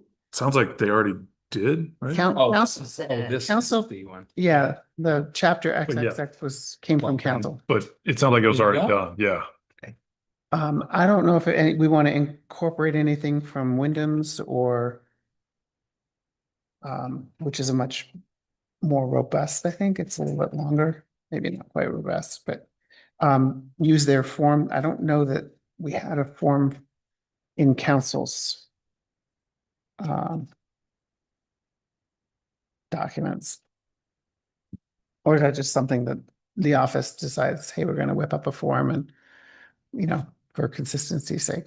Yeah, I mean, it seems like it's asking for the most basic information and what they want in return. So. And I think the one that town council prepared, I think it looks pretty good.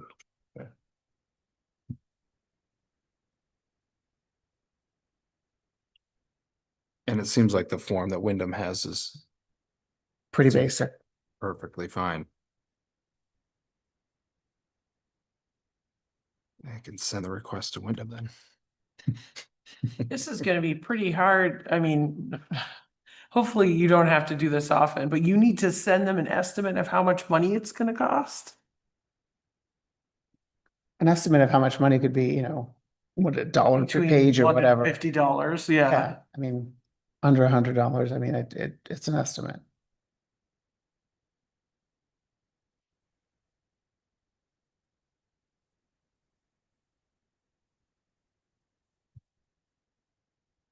Okay.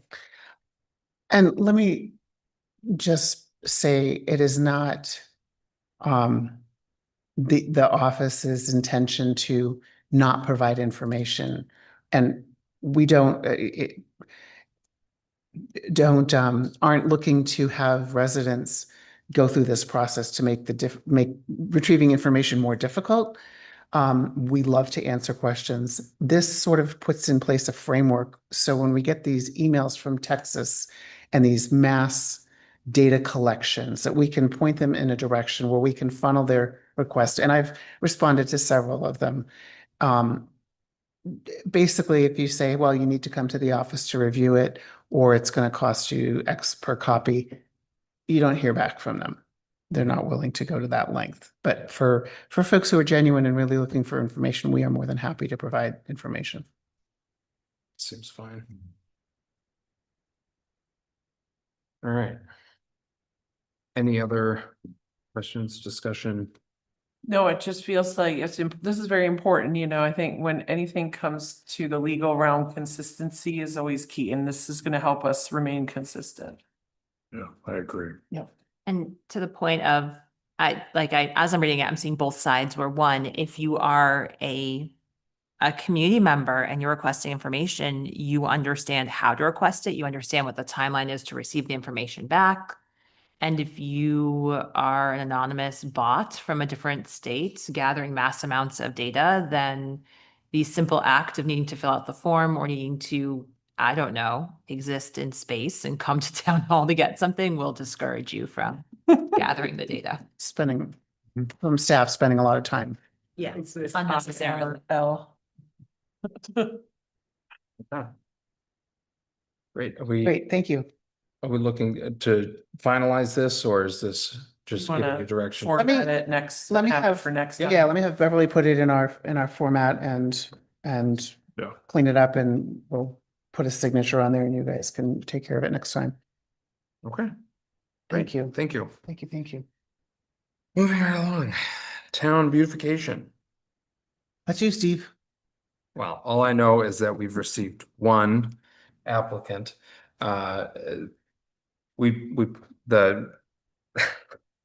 This program went out, I think last week, right? Beginning of last week, Yeah, or the Yeah. end of the prior the week. week before. And for those who don't know, it's a new program derived that would hopefully encourage private businesses or nonprofits or other groups in town to throw the ring in the hat to maintain small green spaces in town. Okay, cool. So it's been put out there. Quite honestly, I don't know how many folks in the public know about it. I mean, I've shared it again, hoping to drum up a little bit more interest, but yeah, so that's where we're at. So it looks like the Friends of the Hopkinton Skate Park was our sole applicant so far. But it sounds like Extend the deadline. well, working with Greg, didn't mean for this to always come back to us anyway, but the hope is that Greg will be able to yield most of these and go through the decision-making process. I told him I'm happy to help him, but So do you want me to revise what's out there and just keep it out there? And let Greg take applications on a rolling basis? I think that would be fine. He seemed fine with that before. Okay. And so I see no reason yeah, for it to go anywhere else, quite honestly. Sounds fine to me. Okay. Yeah. Yep. And this being the inaugural year, if you will, probably gonna get one or two here and there, you know, maybe halfway through the summer. Someone else may pop up and say they want to take care of some space, and I see no reason to deny that if they meet all the qualifications.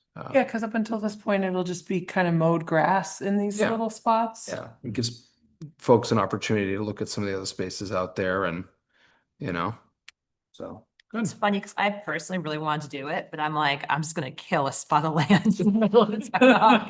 But that Brown doesn't patch. feel good. Like what was perfectly good grass is now just a dead spot. We probably need to add the 2 planters out front because I seem to have not watered, I watered them Friday, but they didn't quite make it through the weekend. They're looking pretty sad. I think Greg was working on a group for that, For the planters that I planted out or front. well, the entire walkway, I think, too. Oh, good, good, so- yeah, But that's actually something separate from this. yeah, excellent. Okay, good. Moving right along. Horseshoe pile discussion. I asked for this to be on the agenda because I'd like to move the needle a little bit on this project that's been presented. Mr. and Mrs. Carr weren't able to be here tonight, but I think at the very least, we could talk about where we're at, where we're feeling. Yeah. So if anyone has any strong thoughts one way or another. I was just gonna say, you know, upon reflection from all the conversations leading up to this, it does feel like putting the horseshoes back into the relative space where they were, into something that mimics the look and feel of the cabins feels like the most logical solution to what to do with them, to honor the history of it, the fact that there's a space waiting for it, and that we already have these town buildings that it's going to be kind of part of. That being said, I'm not trying to put the cart before the horse. The more I think about it, the more it feels like that is the most Hopkinton solution, is to make it mimic the way the cabins look. But I'm not a carpenter, and so, you know, that is just aesthetically where my mind has gone over these months of the discussion. It felt like in our last discussion, we hit a couple roadblocks. One, logistical, how do we collect the donation money? Where does it go? How does it get processed? And we did not come up with a clear solution in the conversation. I believe Louise had sought oh God, the word just escaped me, but rather than creating a nonprofit, they had looked for a Fiscal agent? Thank you, fiscal agent. And we're not able to find one. We're not able to secure one. And so that made it incredibly hard for them to accept donations. They did not feel it was a good use of their time to accept pledges.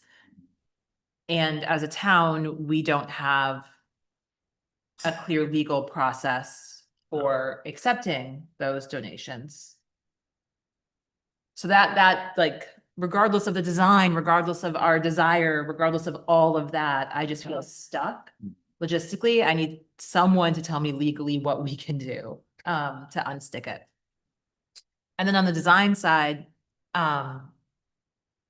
when they presented their designs, it felt like we were also stuck on how best to move forward. They had design they were very passionate about.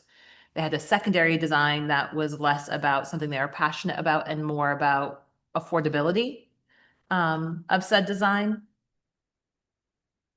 And so I also felt stuck there because as a committee, we didn't necessarily feel like we were the aesthetic police of the town to sit here and say, like, here's what it should or should not look like. So just naming where we deadlocked last time, like where we were left, where don't know how to put the, like where to put the money and how to take it, and then didn't necessarily know how to come to a place on the design that they had put forward, that they had spent time and energy on, that there were concerns about the size and yeah. Does that sound right, guys? Sounds about right. Yeah, I mean, I think for myself, I was really struggling with the design and the size. But I really like the idea of having the design at least kind of consistent with the aesthetic of the cabins. I think that's a really good idea. That doesn't really sort of get at the size part, but I do think it is hopefully helpful.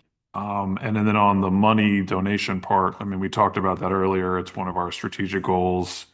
It's something that I think we all know needs work, and we don't have an answer on the money part yet, unfortunately. But it's something we know we need to answer. So that's, I don't know. I hope that moves the needle a little bit. Yeah, I had recommended to the cars that they look at, we could establish a trust fund with the trustees of the trust fund. And use that as their funnel for their monies, as long as it's established for the purpose of the build and future maintenance, if any monies are left over. I mean, that would work. That would require town meeting action to create that. Which I don't, well, it would be within the current expendable trust fund, the current funds, which we have the authorization to accept, much like the band fund and others in the past. I don't believe you need town approval to create a new trust.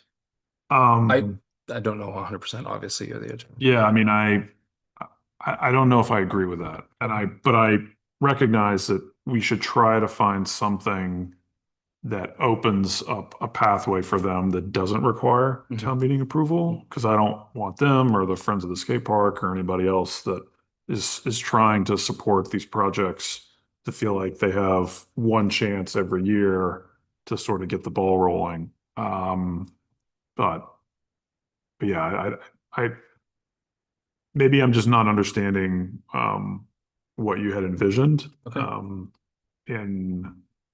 But I mean, my understanding is that you do need a town meeting vote to create a trust fund to accept donations from people. It's just been my experience that it's not the case with this type of fund. Yeah. And I would actually use an example is when the school accepts scholarship funds to create a new scholarship. They can do that at any time of the year. Yeah. And their agents authorized to accept that. So there's a distinction there that I think is worth fleshing out. There's people making donations to the town and us as a board having authority to accept them. Mhm. And then there's us setting up the fund first and then taking donations from people after we set it up. Yeah. The latter requires town meeting approval. The former doesn't. As long as we've already been given the authority to accept trust, which I think we have, yeah. And I think the difference, and again, I don't want to go back and forth. I think the difference is when it's private money versus tax money. But I could be wrong, and that's just something to look into. Yeah. So either way, I felt that a trust with the trustees would make sense because it gets us, there's no general fund money. Right. No commingling. And it could, and sit there and accrue until said time when shovels go in the ground, if that ends up being the case, and all the funds are there to cover the project. So do we have any concerns about funds being created and just sitting there in perpetuity? Yes, we should, I think. I'm just- Especially if we're collecting taxpayer money, and are we ever going to spend it? I mean, we should. Taxpayer money or donations? Oh, donation, either one. I mean, yeah. Well, in theory, though, couldn't it be set up for the maintenance of it, and couldn't we make requests to withdraw from it over time to maintain the structure as needed, or? Yes. Yeah. But that doesn't, I guess, that doesn't sunset the fund. And maybe we don't want the fund to sunset.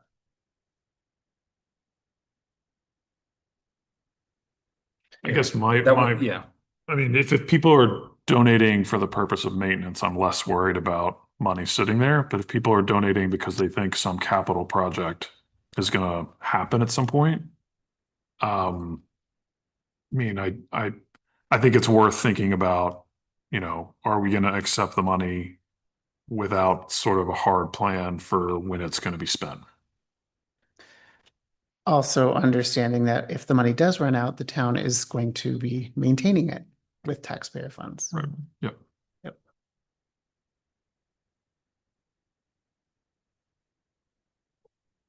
How do we find out about how the trust is, like, how do we, these questions that we're bouncing back and forth, how do we get answers? Just not to say we're going to do one of these things, but so that we know, because it's the idea of being able to create a trust fund, accept donations into it, and then expend from it for a specific project is news to me. So I just want to know the legality of it. My thought was, because this is, you know, my goal, or the one that I was gonna take the first stab at. Oh, yeah. We literally just talked about this like Yeah. 2 minutes ago. Was that I need to talk with Karen and Kelly and sort of get up to speed on what thoughts they have, and then someone, and then I'm happy to do it. I was thinking of reaching out to Charitable Trust and just having a phone conversation with them and trying to understand what their position is, and if they've seen any sort of any other communities enact guidance or policies that they think are worth us using as a template. And then as you get started on this process, I'm on the New Hampshire DOJ website Mhm. under charitable trust municipalities, and there's a bunch, I know there's a bunch of documents that seem to at least give some beginning. Yes. You're like, yes, Alyssa, I've spent many, many, many years of my life on Familiar. the website. Yes. Yeah. So it sounds like the question is more about the management of it. Not maybe. Well, the creation, Yeah. it really soup to nuts. Creation, because- intention, and management, not fiscal management of it, but you know, over time. What is it used for? I think all those things. I mean, I think soup to nuts is ideally what we would have at the end of the day. Yeah. Okay, so let's imagine we come up with a solution for the monies. Separate from that, how do we come up with a solution for the design? And I'm not saying like yay or nay on the design they have put forward. I'm simply saying, we said back in the fall, we'd come up with a process for how to handle this. Mhm. Things came up, they came here with a well-developed idea. And so are we the arbiters of fashion in Hopkinton? Is it us saying with them yay or nay? I mean, I think it is, just because it's on town property and we don't have some other body set up to fulfill that function. And so I think it does fall to us. Oh, yeah, but I mean, like, do we feel that it's the five of us debating what we think looks good there? Or is it about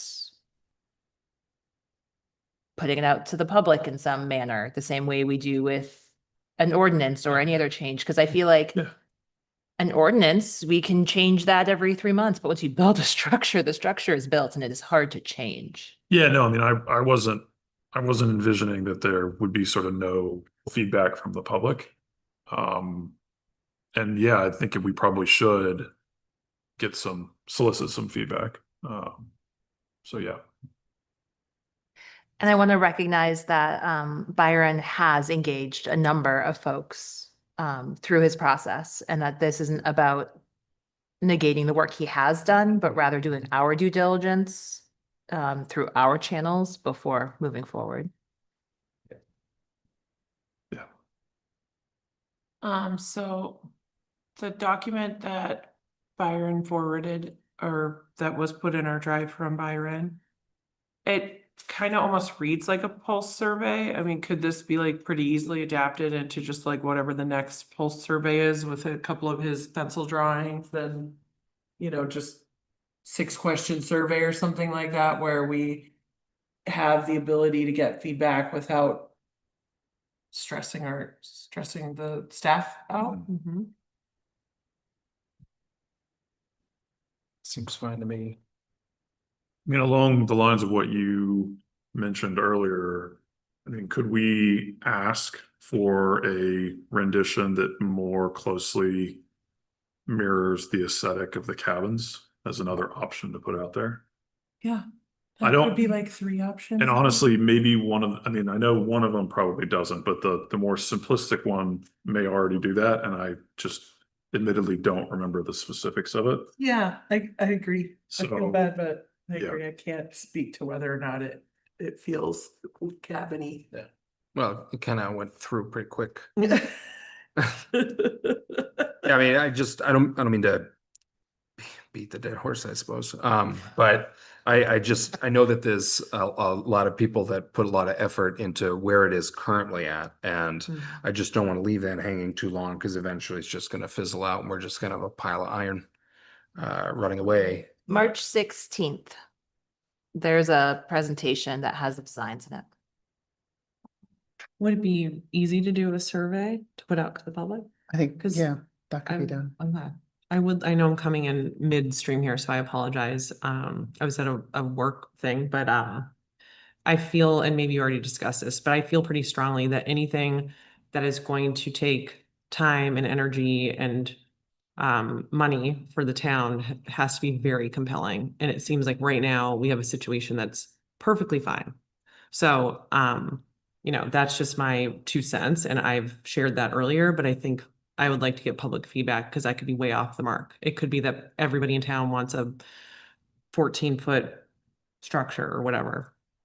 And again, not to take away from like the efforts of Byron and others, but I just, you know, we saw it with the skate park, really good intentions, and now they've had to create a 501c3. And so I also want to be fair in how we approach these sorts of things in terms of fundraising. So if we're going to do something for one group, it seems like we should be doing it for another group unless there's some compelling reason not to. So it's just, we know how these things go. It's like it becomes something for the town to take care of. And so I just want to make sure we're very intentional about what goes there, if anything, because I personally love the way it looks right now. Is it possible to move the 2 work streams forward at the same time? So getting information about trusts and putting together a short pulse survey, which I have a feeling we'll review anyways. So the 2 work streams, if they're happening at the same time, it's not like we're pushing one ahead of the other. It's rather, let's get the survey together, review the language. Let's also just work on the different ways we can support different organizations in town and in their donation journeys, so to speak, towards the different projects they're working on. Mhm.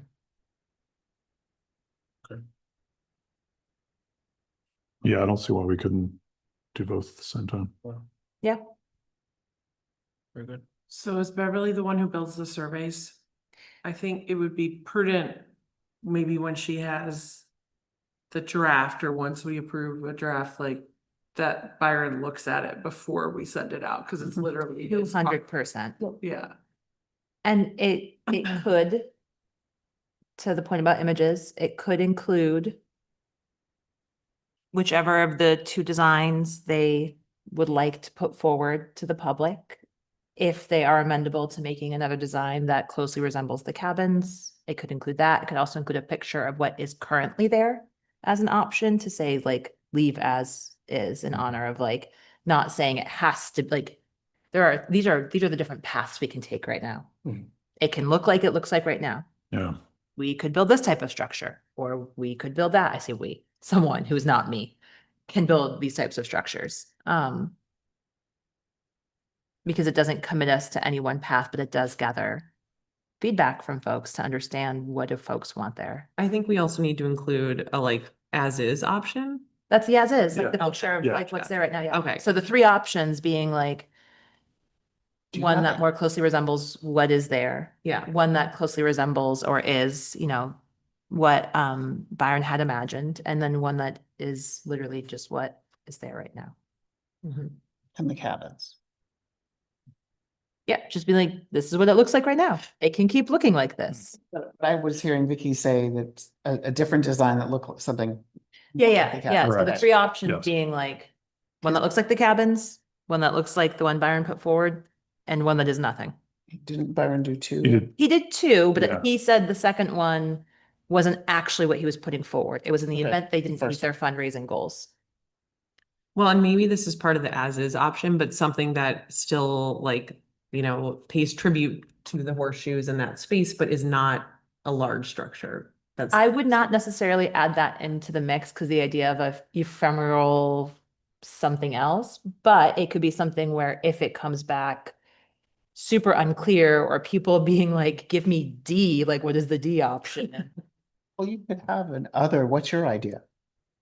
We tried that on Facebook, remember? Do you remember the comment section a year ago on It's Facebook? not the easiest place to get feedback, but I do think there are people, like I feel this way, that I like the way it looks. I don't want to create stress for our employees. I don't want there to be another thing for the town to deal with unless we really need that. But for people who appreciate the history and the importance of the horseshoes, I think there is another option of it's like, it looks like this, but there's like some thing, perhaps a smaller, like much smaller version of paying tribute to the shoes and the history of the space. That's fair. Maybe a throne made of welded Maybe a bench. shoes, yeah. There's a lot of things, there's a lot of places you could go with that many shoes. A pier that jets out into the. Okay. I don't want to take this over from you, but I don't want to interrupt you. He's been crushing Looking it. to. Yeah, you should keep running this. I don't want to step in. It's like I'm not even here. Me. Nerves are calm now. Do you feel like, I mean, because this was something you put on the agenda. Yeah, do I you- think we've got action items now. Yeah, We've okay. we're gonna look at the public for some feedback really. Yeah. And then we're gonna get clarification on funding, Yeah, ownership, if we will. yeah, And so that is already more than we've got at the Okay. moment. So I Okay. think that's fair. okay. Okay, great. Moving right along. Applications for committee appointments. So you have 3 committee appointments in your drive that have come in since our last meeting. Library trustee, recreation, senior recreation council, economic development.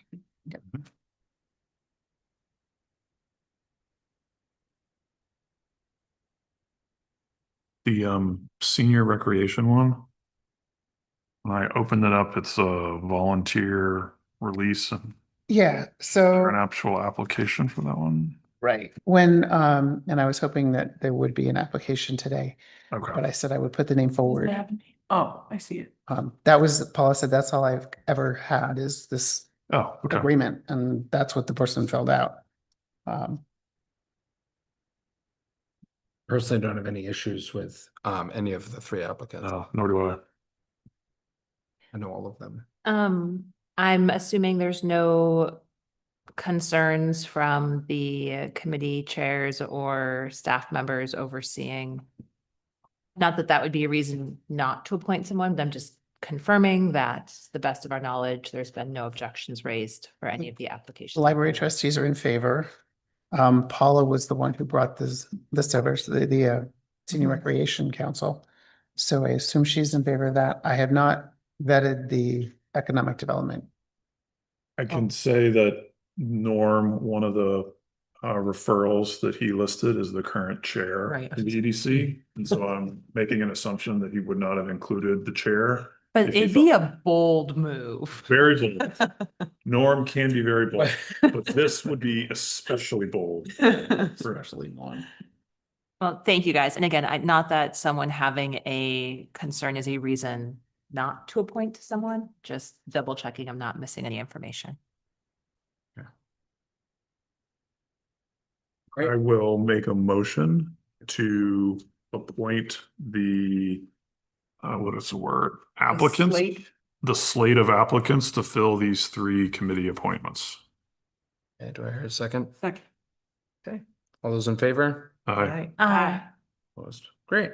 And Yeah. just thank you as always to the folks who volunteer to fill our committees and so deeply appreciated. Doing the work.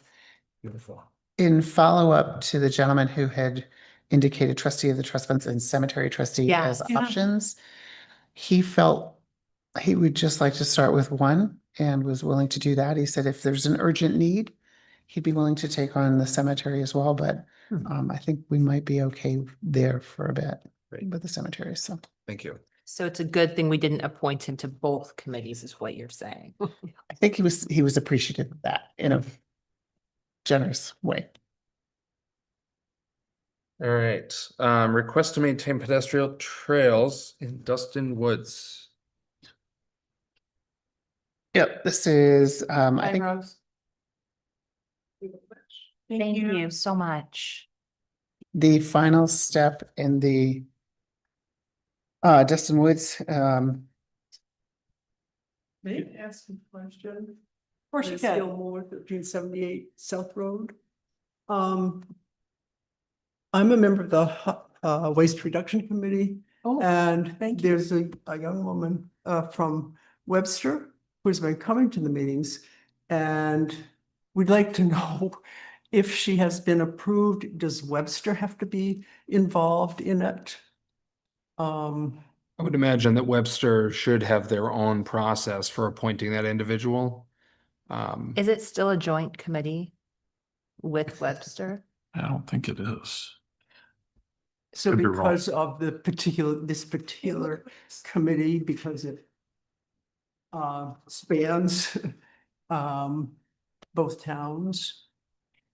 So as Was I that what you- understand the history of the Waste Reduction Committee, there was an original committee that was a joint committee between the two towns. That committee disbanded and the current Waste Reduction Committee, which is a Hopkinton-based committee, was formed. I'm truly unclear if we have the ability to appoint someone from a separate town onto a Hopkinton committee. I don't think we're able to.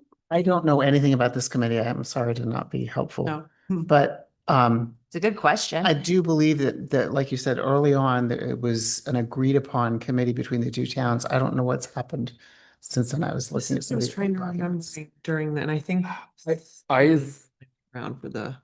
I think what happened, if I remember, I don't know that I was here, but I remember reading the minutes because that's what I do. I believe they had Webster had a hard time filling that position, so it Yes. just kind of went away. But I don't know that a change was made to the structure of the committee. That's what I don't remember either. I can assure you, there's been no problem with, this person has been coming to our meetings for months. And she's very effective, very efficient, and we'd love to have her be, we'd like to know what the process might be to get her. I think my memory is that there was something, it was like named something different and it hadn't existed in that form in a long time. The And so, recycling committee? no, it was even different. It like was even further back than that. Yeah, there's a We- refuse. Yeah, I think that's right. And what we decided was this waste reduction committee, if possible, should include someone from Webster. So I think if they were okay with it, I don't know why we wouldn't. Has she talked to Webster at all? Pardon me? Has she talked to the Webster town office at all? To see if there was some This- sort of This this person, person, yeah. Mhm. Has she asked them if they're aware of some sort of process where they appoint a Webster person? that I that don't know, committee? but I'll check with her. Yeah, Yeah, I think Then if they were okay with it. What is her, given that I do that and she has been approved by Webster, what's the next step? Would we have her fill out that application that the rest of these folks did to get on a committee? So guys, just to stop us for a second. It looks like the Hopkinton Waste Reduction Committee is different than the Hopkinton Webster Refuse Disposal Committee. Yes. That no longer really exists. Right. Right. And so my instinct is that as long as a committee is okay with someone from a separate town participating, that is fine. But I don't believe based off the appointment policies we literally just put together that required someone be a Hopkinton resident in Right. order to serve on that committee, because we've had instances where someone was a Hopkinton resident, moved out of town, and then falls off the radar and we need to remove them from a committee. And so one of those mechanisms is that you have to be a Hopkinton resident to serve on a Hopkinton town committee. I Okay, don't believe we can appoint someone from a separate town to a Hopkinton committee. I think we can leave it in the committee's decision-making to have that person be a participating community member at large, but I don't believe we would appoint them. I don't know how it was structured before, if it was something in the committee's well, the bylaws necessarily, but I think it had always been someone appointed by the town of Webster. That sat on the board. Well, our committee is a little peculiar because we're dealing with the transfer station. Yeah. And Webster obviously has Stake. a hand in that. Yeah. Sure. 100%. It's just that this is a different committee than the joint two Pardon me? towns. This is, so the Waste Reduction Committee is a different committee than the original two-town committee. Right. And so I just don't think we can appoint her to the committee, but that doesn't mean that she shouldn't keep showing up and keep being a participating member. And as long as it is working for your committee. I was gonna say, it might be worth reaching out to Dana to see if he remembers like where we landed, because we did talk about this. And I feel like we landed in a place of like, it's helpful for us to have someone from Webster on this committee, but we didn't want it to be like official because it was not being followed. But I would have to go back and dig through my notes from like 2023 on this, which I could, but I just can't remember exactly where we landed. My instinct is that it's like they say this person would be good for the committee. And then I think, to Vicky's point, it would make sense for them to fill out the form just to like follow our process. Because it is this sort of weird, it is different from other town committees. But we may have landed somewhere differently a few years ago. I just can't remember. Yeah, I'm hesitant to say that they should fill out our thing, because the beginning thing of our new policy that we're in the midst of finalizing says you have to be a Hopkinton resident. And so I would not encourage them to go down that path. Will you point out where it says that, hon? And the policy? Yeah. Well, yeah, I would think that, was the Hopkinton Recycling Committee dissolved and this new committee created, or is it Yeah. a change of Three purpose? committees. If you look in the notes that's happening, like if you look online to the website, there were 3 committees. There was the Hopkinton Refuse Committee. That was a 3-member committee between Hopkinton and Webster. Then there was the Hopkinton Recycling Committee that appeared to have dissolved in 2019 to become the Hopkinton Waste Reduction. Okay. Which both of those, Hopkinton Recycling and Hopkinton Waste Reduction, were Hopkinton-based committees, not the 3-person shared committee. And I think all the information is still on the town website. It's just hidden. So if you have a login, you can still get to all the minutes and everything because it pops up in the search section. But if you click on it, it asks for a password. So it's all there, just behind. Probably been. It probably looks like, sorry, I didn't mean to interrupt. Yeah, no, jump in. See. It looks like I've pulled up the old Hopkinton Webster refuse disposal ordinance. And the one that was effective back in 2012 makes reference to the Hopkinton Webster Refuse Disposal Committee. And that was replaced in 2024. And that committee is no longer part of the new agreement. And so I think we did agree jointly with Webster that that arrangement wasn't working. And so we did away with that joint committee. And so that's, I guess, part of the answer. And then the other part is, I think Alyssa's correct that the policy we just enacted does have some language about being a resident. Page 4, section 3, characteristics. An appointee must be a registered voter of the town of Hopkinton. Yeah. Okay. All right, that's fine. Sabrina kindly came to our last meeting, which we were very appreciative of. And so then as I saw the agenda that we are on this agenda item, why are we there? Why is the Waste Reduction Committee on the agenda tonight? Oh, I was gonna update the board about our discussion. Oh, okay. Yeah. So I don't need to stick around? No, I was just. Not unless you want to. No, unless I forget something, I was gonna Say. relay, our conversation last week. So that's all. Okay, great. Thank you so much. So to clarify, the website under the Waste Reduction Committee says the HDRC will work with the Hopkinton Webster Refuse Disposal Committee, which no longer exists. Correct. Bring that up. Yep. Thank you. Got it. Thank you. All right, other one down. Okay, back to pedestrian trails, Western Woods. Okay, this looks like basically just an agreement for the Conservation Commission and the Trails Committee to be able to essentially work on and creating trails. Creating and maintaining. Right, and Five Rivers Trust. Did this come from Five Rivers? This came from Rob Knight. Oh. Is this our document? This is I mean, like, similar to other ones we have, yes. just nitpicky, can we just fix the where it says Board of Selectmen, because all of our stuff says Select Board. I like to be consistent. The Dustins have already signed it. Oh, then never mind. Okay. Next can- time. I thought if we We can could, scratch it out and write in select board. Yep. I just like being consistent Yeah. on those terms. I do Just too. scratch it out. It's fun. I'm sorry, why am I only looking at section D of something? Because that's where Go scroll that way, go up to the right. Then left arrow. Oh, yeah. I just got the document you got too. Okay. The left arrow? Okay, There we go. okay. Thank you. you're welcome. All right, so this is for Sabrina to sign. Okay. That- I will make a motion that we agree to the request for the trail work that's described. Is that a good enough motion? I think so. Yeah, I think so. Trail agreement, yeah. I'm sorry, my brain's probably reaching saturation. Are we paying for something? No. Excellent. There's no money Okay. involved. Thank you. That's, I was just trying to catch that part really quickly to be like, wait.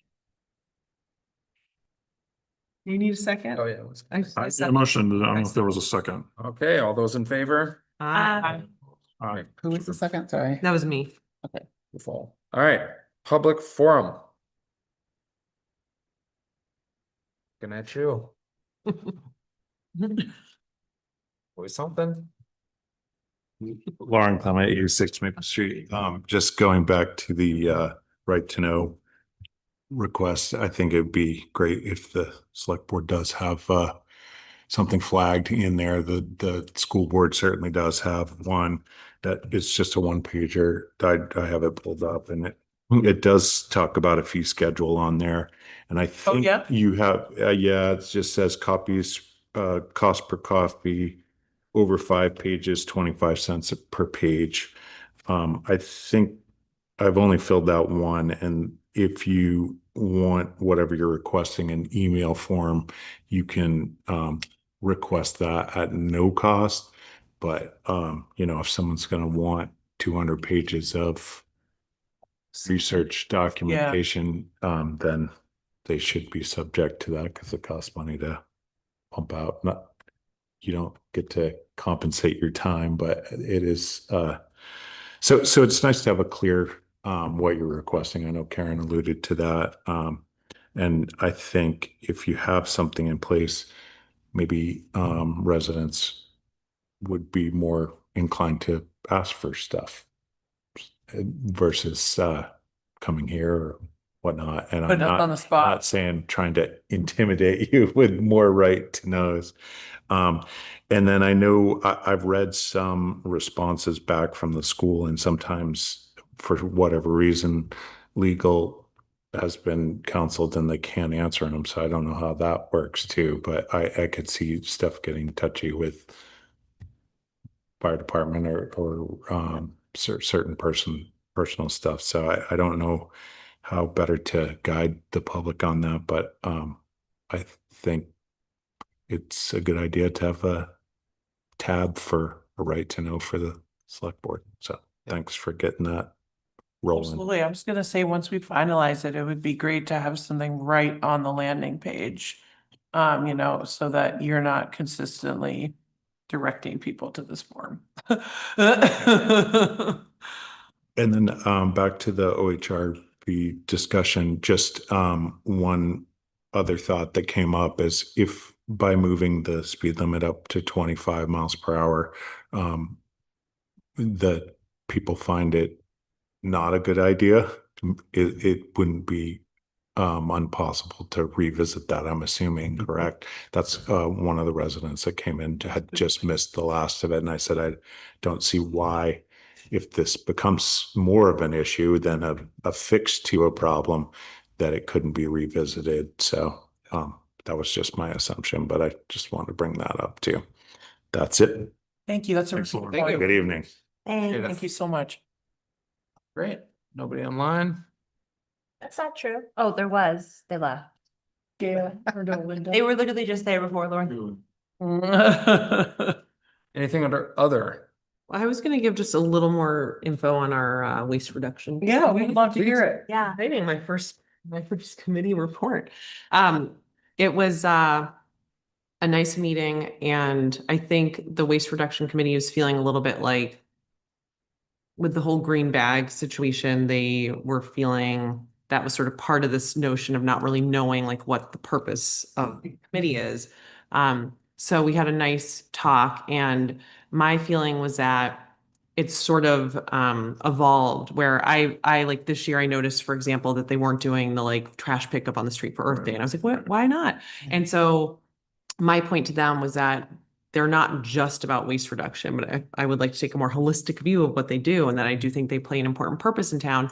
And we were sort of brainstorming on ideas of like things they could do, or maybe around ideas around like composting and other things related to reducing waste, and then other projects sort of involving the transfer station. So what we came up with was that I wanted to just give you all this update, and then I think for various scheduling purposes, they're probably going to take sort of like the summer off. So I think the next meeting will be in June, and then they won't meet in July and August.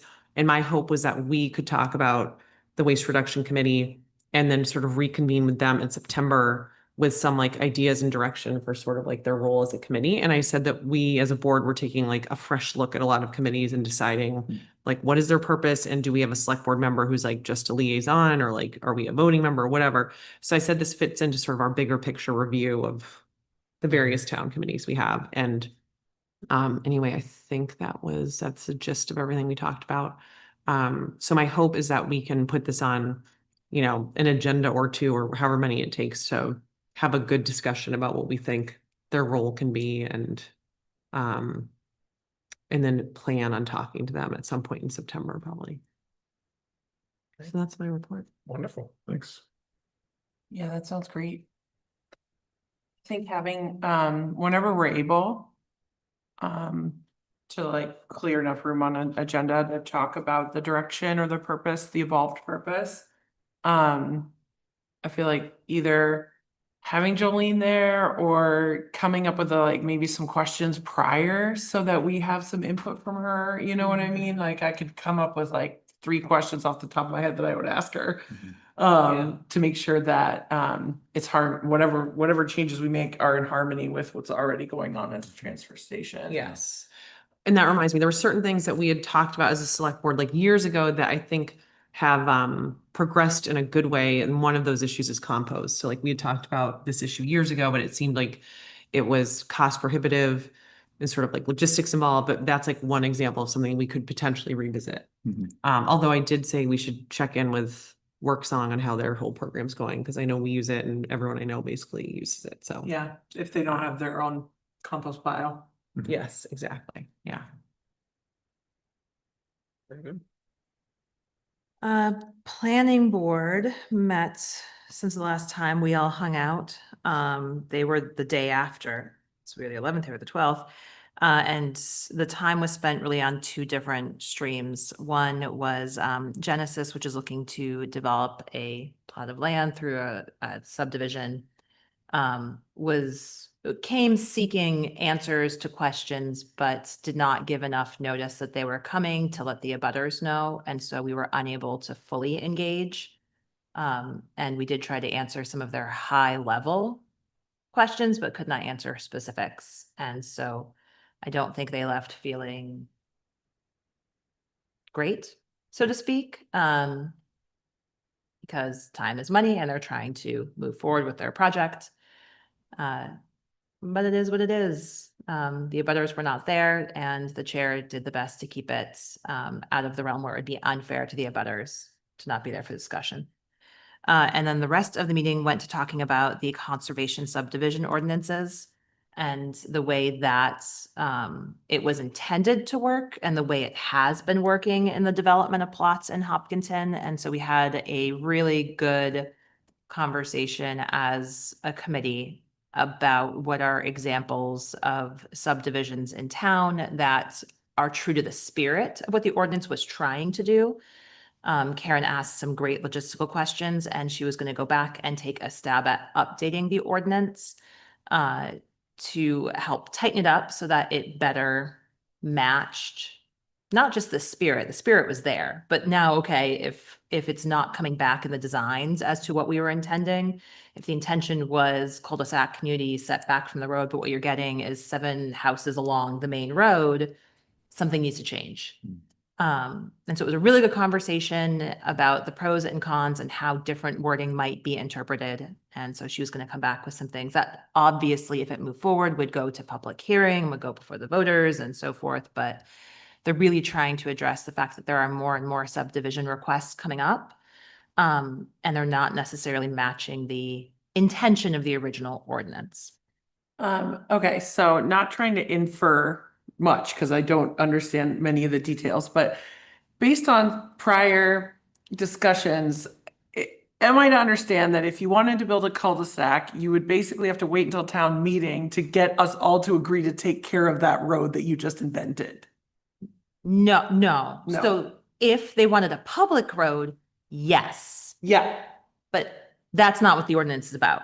Okay. Whether it's a public or private road is a discussion with the developer through the process. It's about cost. It's about it how just they're going to feels fit it up. easier to use an existing road than to create a road. It's not about the public-private road per se. Okay, It is about what is the easiest overall. Like it is easiest to take a plot of land, chop it into 7 and say the whole back half is conservation, call it a day. right, that's what I'm saying. It's not about taking it to town to vote on the road. Like there's Okay. a whole bunch of other stuff in there that has to do.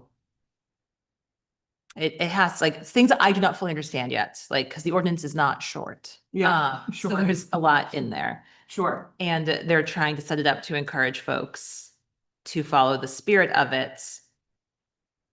Yeah.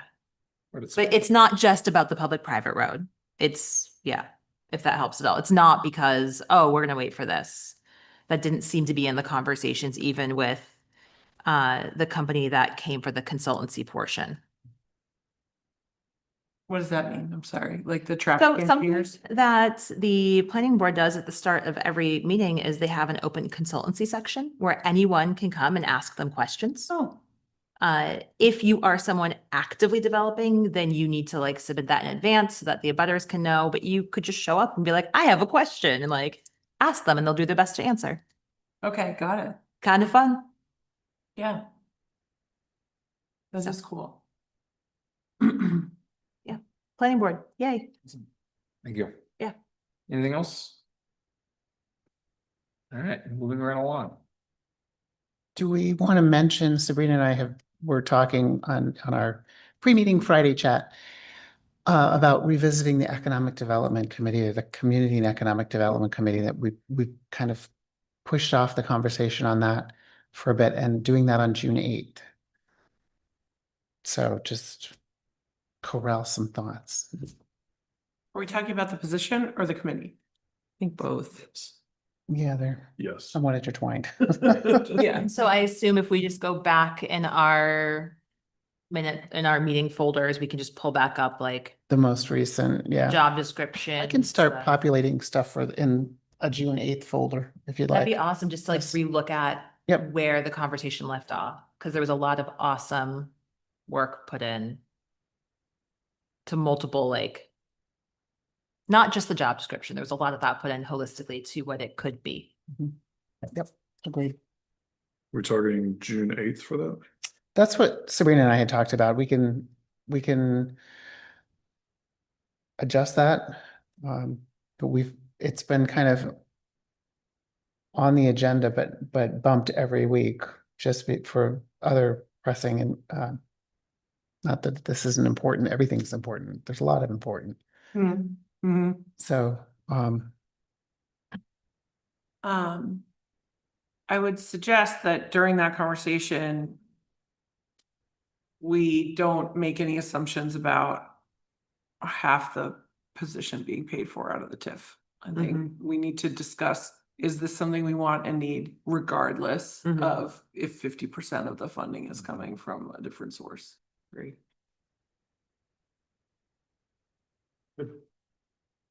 Thank you. does that work for Stephen? I know you look like you're checking your calendar. Yeah, no, I'm available Okay, for that meeting.